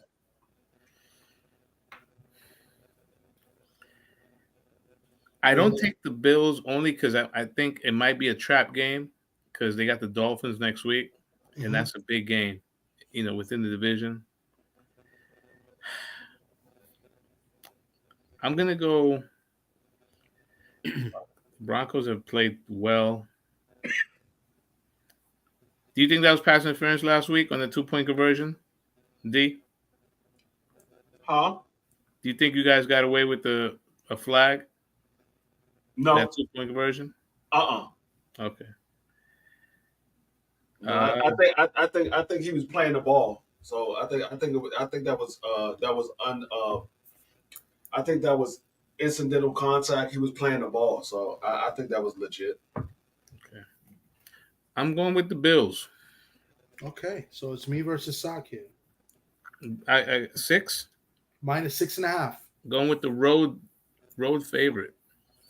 The road favorite. Let me stop sharing that. Okay. God damn, this nigga Saki just don't want to win. He just don't want to win. You gonna take the Bills. You just don't want to win. How do I put this back to normal? Shit. Oh, there you go. Okay. I'm still learning how to use this stupid thing. All right. And it just pushed my screen up, whatever. So, yeah. I don't know if the comments are working because I tried commenting. Graphic, like, what's up? Is there a way to put like a graphic, like our picks on the screen? If I would have set it up, I could have probably done it. Maybe I could have done it like on PowerPoint or something. I've been doing it with my picks. I just put up our record. I put up everybody's name and I put up the record. But you gotta do that. You gotta do that before the live. Like before the live, yeah. And I didn't set up. I kind of dropped the ball. Like he could do it. He could do it for next week. Like after the games is over, he can go ahead and put our record together. And then when he does the next live, he could just put it up there. It'll be set for him to put it up. Yeah. Copy. Okay.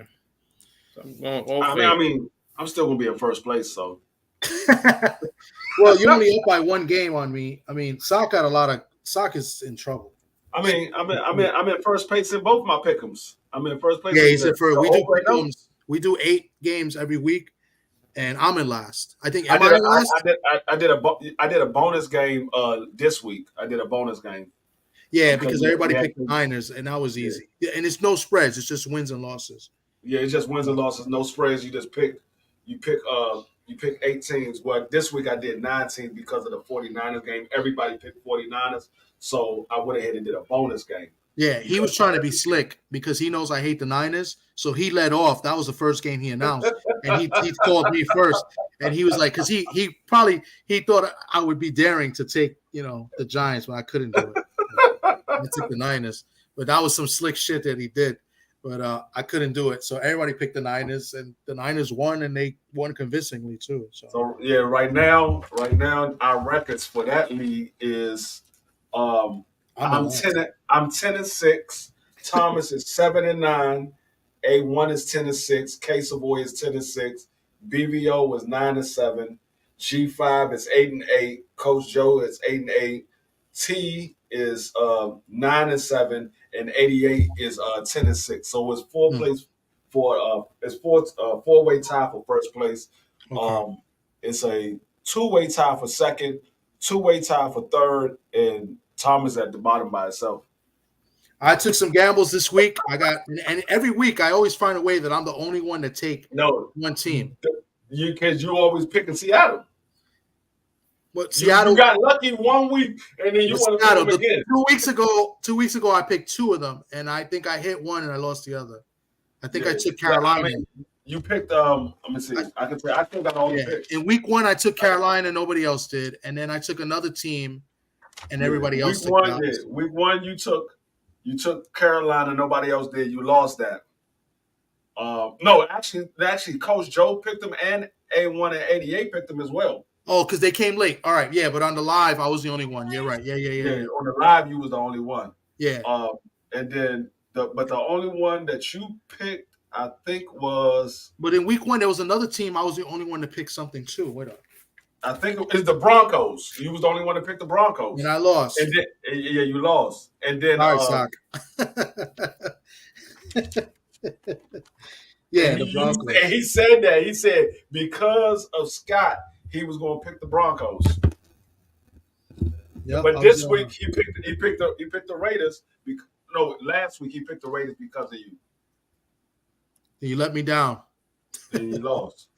He's shaking his head. All All right, real quick, because I guess it's been late, but we didn't. Let's do our boxing picks real quick, just to throw it out there. Only two big fights, really. I mean, I don't know if you want to talk about any other ones, but Zhang and Joyce. I got Zhang winning by stoppage again. I Joyce is he's just too slow. He's slow and robotic, and then he put on more weight. That's going to make you even more slower. Yeah. I think Zhang going to stop him again. I don't see it going to a decision. Zhang is going. He said he's going to target the eye. He said he's targeting his eye again, and I don't. Joyce don't have no head movement. He don't have a defense. He don't have no head movement, and then he's slow. So I see the same thing happening. If he doesn't stop him from the eye, he probably stop him from the other eye. Yeah, his head is on a straight line. I like Zhang. I like the way they've been talking to. The coach has said it. He said we're going for the knockout. They're not going to leave it in the judge's hands. I like Zhang. I like Zhang in a late stoppage, maybe round 11. Zhang. Sock. I see Joe Joyce. He put on some muscle. I'm kind of like on board with D3. I mean he was slow to begin with, so he may be. It's hard to think that he could be slower, but he always he always kind of like out conditioned guys and was able to get guys out there late. And Zhang is 40. I'm thinking Zhang is gonna have to.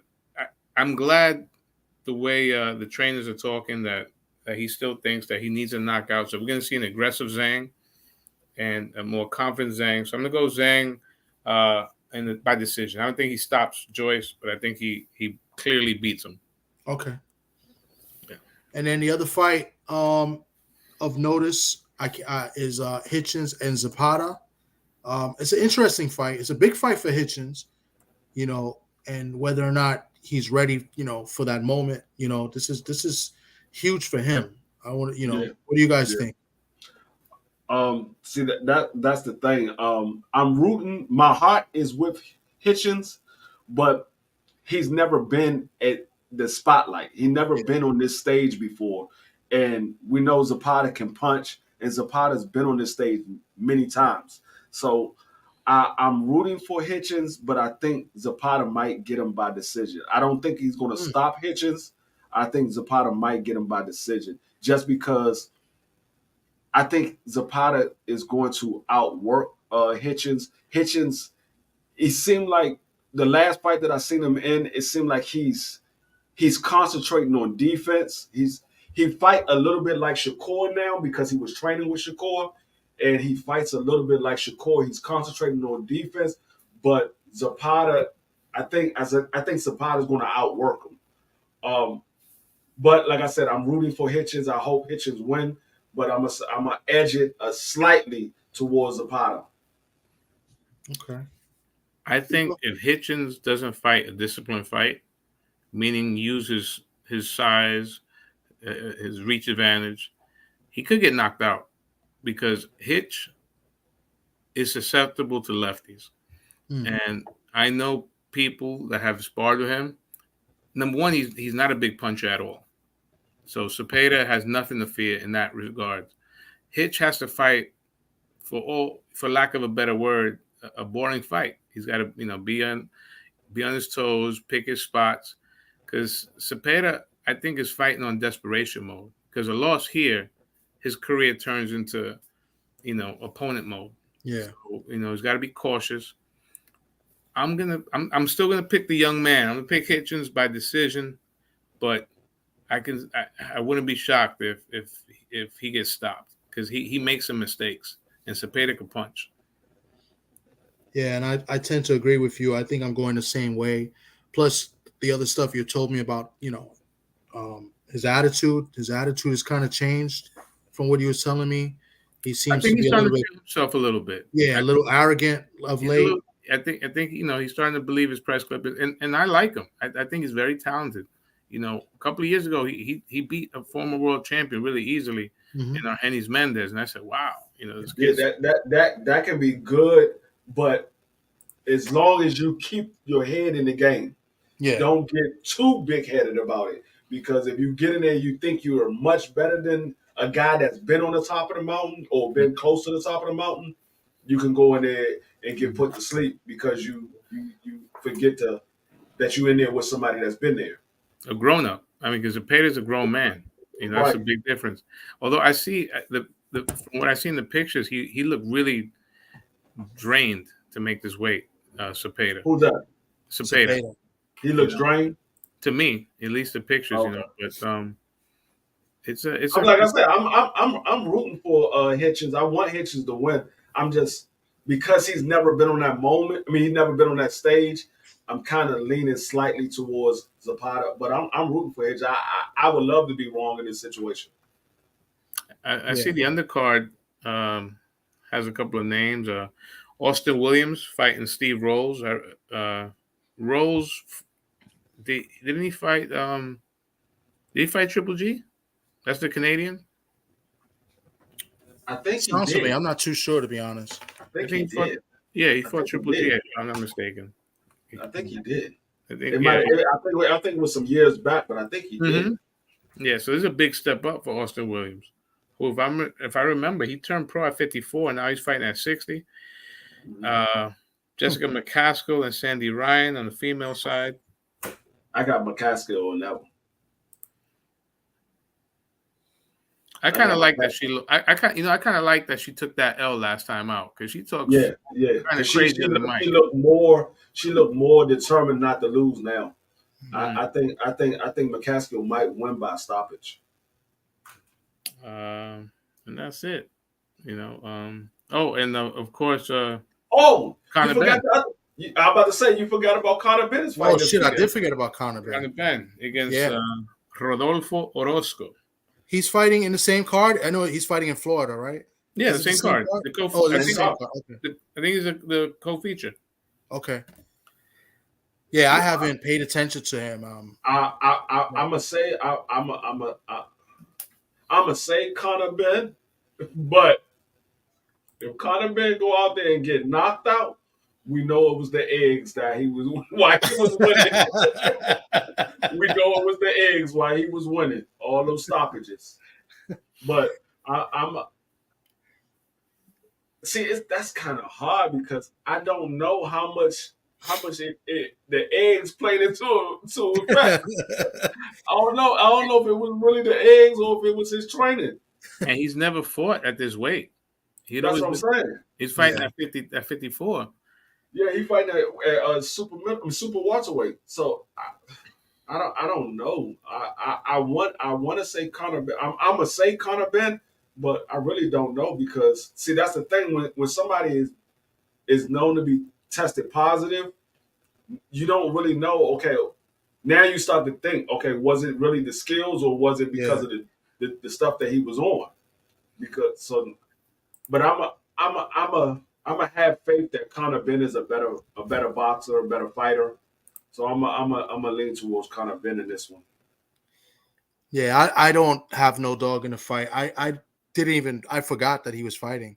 I heard it being mentioned. I haven't really paid much attention. I mean, they're obviously rushing him, to fight Eubanks, right? Like, I guess that's what they're trying to get him to fight eventually. I guess. I don't even know if Eubanks gonna take that fight now. Yeah, I mean, he can't fight in the UK. I don't think for a while. Like, isn't he? I think he's suspended from the UK. I think he's still suspended. I think they got his license back in Florida. I think he's still suspended because, as far as I know, they got his license back to see how. I guess this is a test trial to see how he does. Yeah, and he might be able to get a license somewhere else other than Florida. But this is the only spot where he was able to get a license. From what I look in here, Orozco, he's almost a 40-fight vet and at 24 years of age. Now, this is his first fight outside of Mexico. He's got 3 losses. He's never been stopped. He's 6'1". That could, I don't think he's coming to lay down. But at the same time, has he fought at this weight? He's always fought at this weight. Let's see. Let me go back. That matters. I don't think he's always fought it this way. I think he's been at this weight for a while though. Okay, yeah, because that would matter a little bit. So I don't think that he's got a good record, but I don't think Eddie Hearn's necessarily trying to get Conor Ben beat. yeah, No, he's not. He's that's not. true. He's Yeah. not. It's his first fight outside of Mexico. Yeah, so I don't think he's going to come and lay down. I think you may see some ring rust from Conor Ben, but Conor Ben's there to win. I'll leave it at that. And, Yeah. and like see, you the had thing- mentioned earlier, there's a the big thing about- payday, ahead. The thing about the Mexicans though, they tough. Yeah. They tough, so they're not coming to lay down. But he might be there to be hit. He might be one of Yeah, those he's. guys. If he's the typical Mexican fighter, yeah, he's going to come straight forward. Yep. But He's fought mostly at welterweight, but Yeah. Conor's small, that's what I said. so yeah. Yeah, So both of them started off at welterweight. So, but I think the other guy, he's been there for a while. He's been at super welterweight for a while. I think it's like 4 or 5 fights. He's been at super welterweight. Okay. Yeah, I don't know nothing about this guy except that he's Mexicano. And as far as I know, that's the only as I know. I don't know what the co-feature is on Zhang and Joyce, but Yarde, Anthony Yarde is fighting. Okay. I didn't hear about that. That's news to me. I didn't hear about that. Yeah, I saw he's fighting, trying to get back on the winning ways. He gave a better performance than people thought. He really did. Yeah, he really did. He had this guy hurt too. I mean, he had moments. He took a beating too. So yeah. But he definitely. I thought he was going to get knocked out early too, and he definitely. I didn't think Yard was going to get knocked out early because I know Yard can box. I know he can move, and Arthur Butterbeef. It takes a minute for him to get going. Like Arthur Butterbeef, he's the type of fighter. Once you hit him one good time, then he wakes up. If you can stay on the outside and just jab him to death, you can probably win the fight just staying on the outside jabbing him to death. Because he's the type of fighter, once you wake him up, now he's ready to fight. And that's what happened with Yard. Yard caught him with a good shot, and he woke up and he put Yard to sleep. Yeah. And he's fighting. Who's he fighting? Caleb Smith, I think. Yeah. No. Yep. Is he? He's fighting. I think Butterbeef is fighting Caleb Smith. Yeah, that's what I'm saying. Yeah, that's what I meant. Yeah. Oh, okay. Yeah. I don't know who Yardy's fighting. Yeah, no. Yeah, I think he's fighting Caleb Smith. I don't know when. He's fighting Caleb Smith. I think they postponed it because Bibble had an injury. It was supposed to be last month, I believe. I think it was supposed to be last month, but they pushed it back to January because he had an injury. Okay. Cool. Yardy's fighting Jorge Silva. Y'all gonna knock out Jorge Silva. It sounds familiar. It only sound familiar because you heard of Silva before. You thinking about that going MMA. Yeah, probably. Jorge Silva. I mean, you probably seen him before. I ain't gonna say you haven't. You probably seen him before. See, it's a lot of guys that's low level that you've seen before. You just don't keep up on them because they low level. Yeah. Rose, the name is I remember. I think he's a Lou DiBella fighter. Probably. It sounds like a Lou DiBella fighter. All right. Well, guys, it's been a good live. It was a very good interview. I mean, he did most of the talking, which I kind of figured. He had a lot of good stories to tell. I thought it was pretty cool. It was pretty good. It was very knowledgeable. He told Josh. I didn't know that about Pryor. Everybody talks about. We didn't even mention the drink. Right. I didn't even mention Bone Crusher Smith or nothing. Oh, that's I was going to mention Bone Crusher Smith. I think Randy will come back on. I mean, he's a lifer. Yeah, it was. I mean, that was a good interview. He gave some good stories. Yeah. I didn't even know that about Richard Pryor. He basically told him himself. I mean, Aaron Pryor. I didn't know that either. Yeah, we always talk about the drink, right? Like the bottle. He said, "Give me that drink. Give me that bottle." Well, supposedly it was supposed to have been asthma medication. Asthma medication? Yes, Okay. like asthma medication in the water. Wow. In pill form. But have you heard anything about the? I never heard anything about the gloves until today. Yeah, that's the first time I ever heard it. I've heard. Yeah, that's why I brought it up. I mean, well, you talked to him before, so. Yeah, but I mean, but just in general, because I mean, like he said, he put the dots together. I mean, the same cornerman that did the resto dirt, and back then, like he said, it was a lot easier to do stuff. Yeah.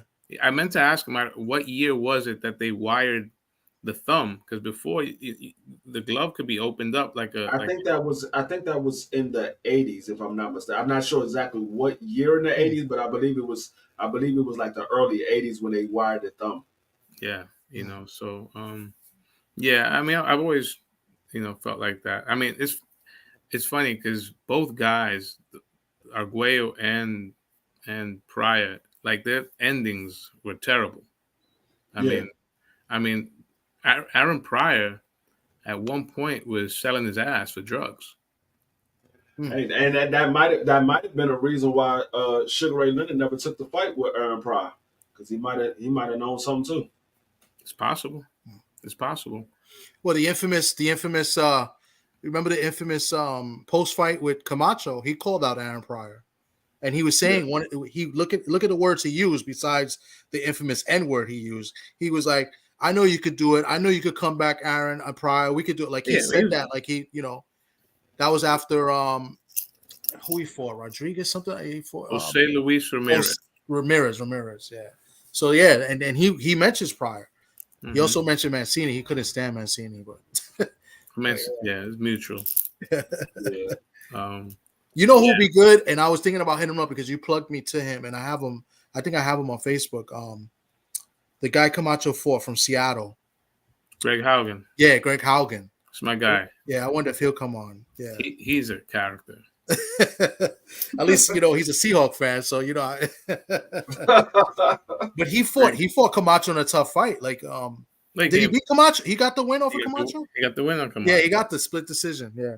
He when he made Camacho hit him on the break in front of the ref. The 12 took the point. Yeah, when they were touching gloves, and that was the key. Yeah, they touched gloves, and then they took a point away from him because Camacho got the rematch. Yeah, and Camacho beat him. But yeah, it was the 12th round. They told him to touch gloves, and I think he punched him, right? Or he hit him in the face or something. Yeah. He swung on him. Camacho was a character, man. But this is dope, man. We'll see what's up. I don't know if guys want to come back on tomorrow after the fights. Maybe we. I ain't got no problem. I ain't got no problem with it because I think me and BBO might be calling the fight. I haven't heard from BBO today. Okay. I think we might be calling the fight, but I ain't got no problem coming on. Or maybe me and Sock, we could go on their joint. Yeah, I mean, I send a link to y'all. Yeah, or whatever. We could do that after the fights, and then because they're gonna be covering it, and then we could just jump on because I'm gonna watch the Irish game first. And then, of course, you already know that. Yeah, even because BBO, for some reason, he likes to come on Saturdays at 9:30. I'm like, dog, there's fights going on before 9:30. Yeah, you want to come on at 9:30 when the main event coming on. But I mean, that's what he want to do. So I let him come on at 9:30. Does he like Ohio State too? Because I never asked him. I don't know because his alma mater is Bowling Green. That's where he went to school. Oh, okay, all right. So I don't know. He might like Ohio State, but I know his alma mater is Bowling Green. Okay. I know he loved them Browns. Yeah, he loved them Browns. I'm surprised he's not a Seahawk fan because he used to play with the Seahawks. Who? Oh, BBO. Yeah. Yeah, he got into it with Russell Wilson. That's how he got kicked off the team. He played with the Seahawks. He was on the Seahawks team. Yeah. What's his name? I don't know his real name, but he got into it with Russell Wilson, and they kicked him off the team. Rookie year, probably, maybe. It had to be early in Russell Wilson's career because Russell Wilson still had pull at that time, so it had to be early in his career. Well, we got to ask him that. Yeah, BBO. He be lying a lot, but you know what, Sock, you'll like BBO because he's a big T.O. fan like you. Okay. But he'll tell you that he's not. But every single live, if you look at every live I do with him, he brings up T.O. name. We don't talk nothing about T.O. He's got to bring T.O. name up. Loves him. Every single live, but he would tell you that he's not a T.O. fan. But I'm like, dog, you're the biggest T.O. fan that I know. You the only person I know that bring up T.O. every single live. It don't matter what platform we go on. He's going to bring up T.O.'s name. Yeah. He's going to bring him up. But fascinating. Yeah, so we'll touch. I guess we'll touch base. It all depends how I feel after the game too. I'll touch base with you. I if he send me the link, I'll send it to you, and y'all can definitely join us after the fight or whatever. Or if y'all want to join during the fight, y'all can do that too. Yeah. But I'm definitely gonna watch the game. You already know I'm watching that game. Yeah, and it all depends on how the game ends, where I want to talk to anybody or not. I'll be taking this shit personal. Shit, I'm gonna be mad, but I'm still come on. I'm still watch the fights and still come on and enjoy. I'm gonna be mad. And see, luckily, I'm not as big of a college fan as I am the NFL. Like when it's my Commanders, I get heated, but the Fighting Irish, I get mad, but I don't get as mad. My man, I get pissed with the Irish because I haven't seen the Irish do anything since the Rocket. So, and that's a long time. That was the last time they did anything. That was because I've been around before then. That was the last time they actually did anything. Yep. Was since the Rocket. The Rocket and Tim Brown, but the Rocket, they beat who they beat in the bowl. They beat Florida, I think, in the Sugar Bowl. Florida, it was either Florida. Was it Florida or Florida State? No, I think it was Florida in the Sugar Bowl. Florida in the Sugar Bowl. That was a big Sugar Bowl, yeah. That was like, yeah. And then the game they got robbed against Colorado.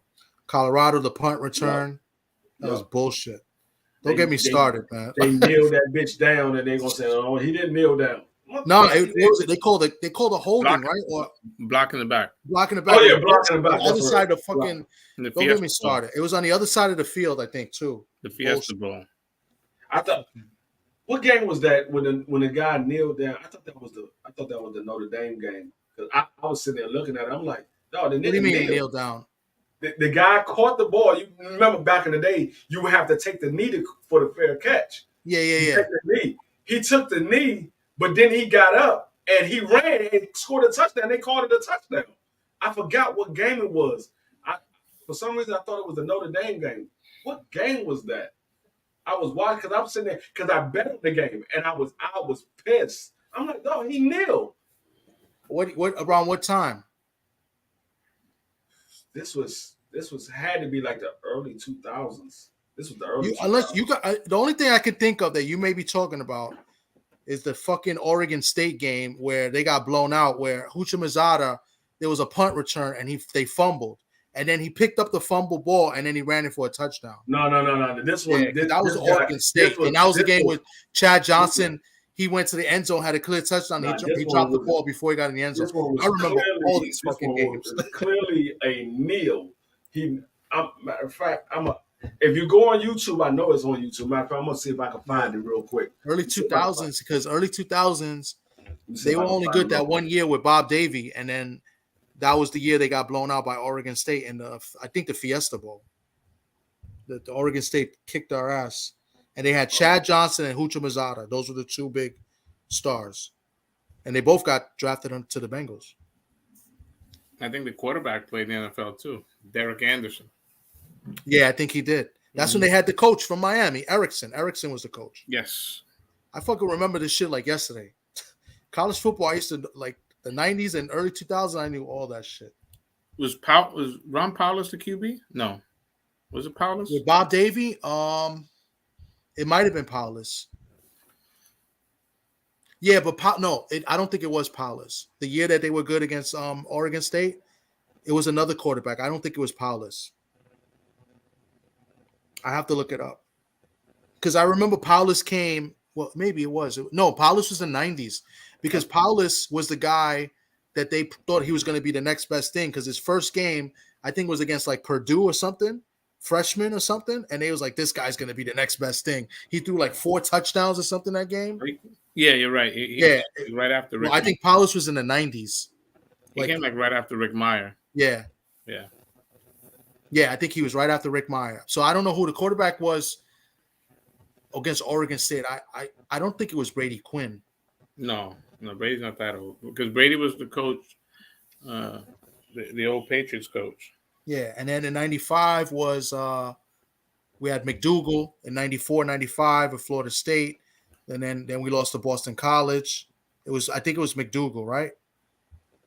Yeah. Because every time Notre Dame was good, we had like a black quarterback that was nice. Because like when they won the championship, they had Rice, right? And then when the year that they beat Florida State, they had McDougal, and then they lost to Boston College the next week. What's good, Bruce Gass? I don't know if you got to see the interview. It was pretty good with the commish.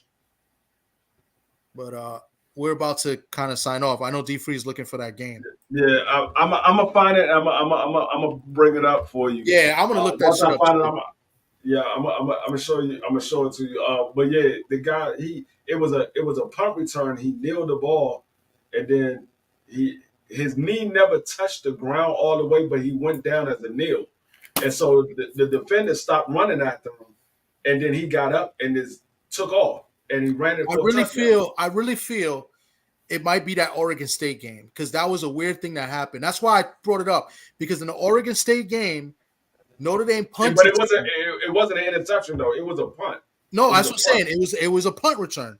Against Oregon State, they punted the ball, they fumbled the ball, right? And it was like a pylon. And then all of a sudden, Hucha Mazada picked up the ball and scored.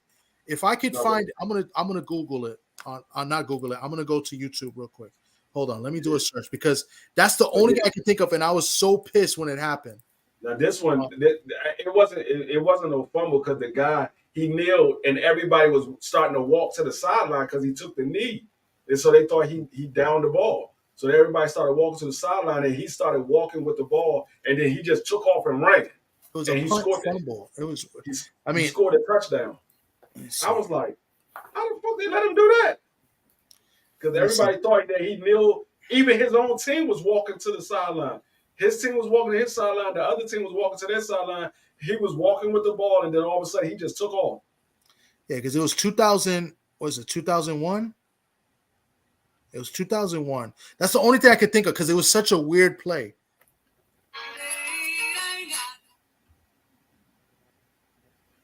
Was that me or you? No, that was me. Was you? Okay. Let me see if I'm trying to find it because they only have the highlights, but it was so weird. Bob Davey fucked my life. Let me see if this is it because it was a weird play.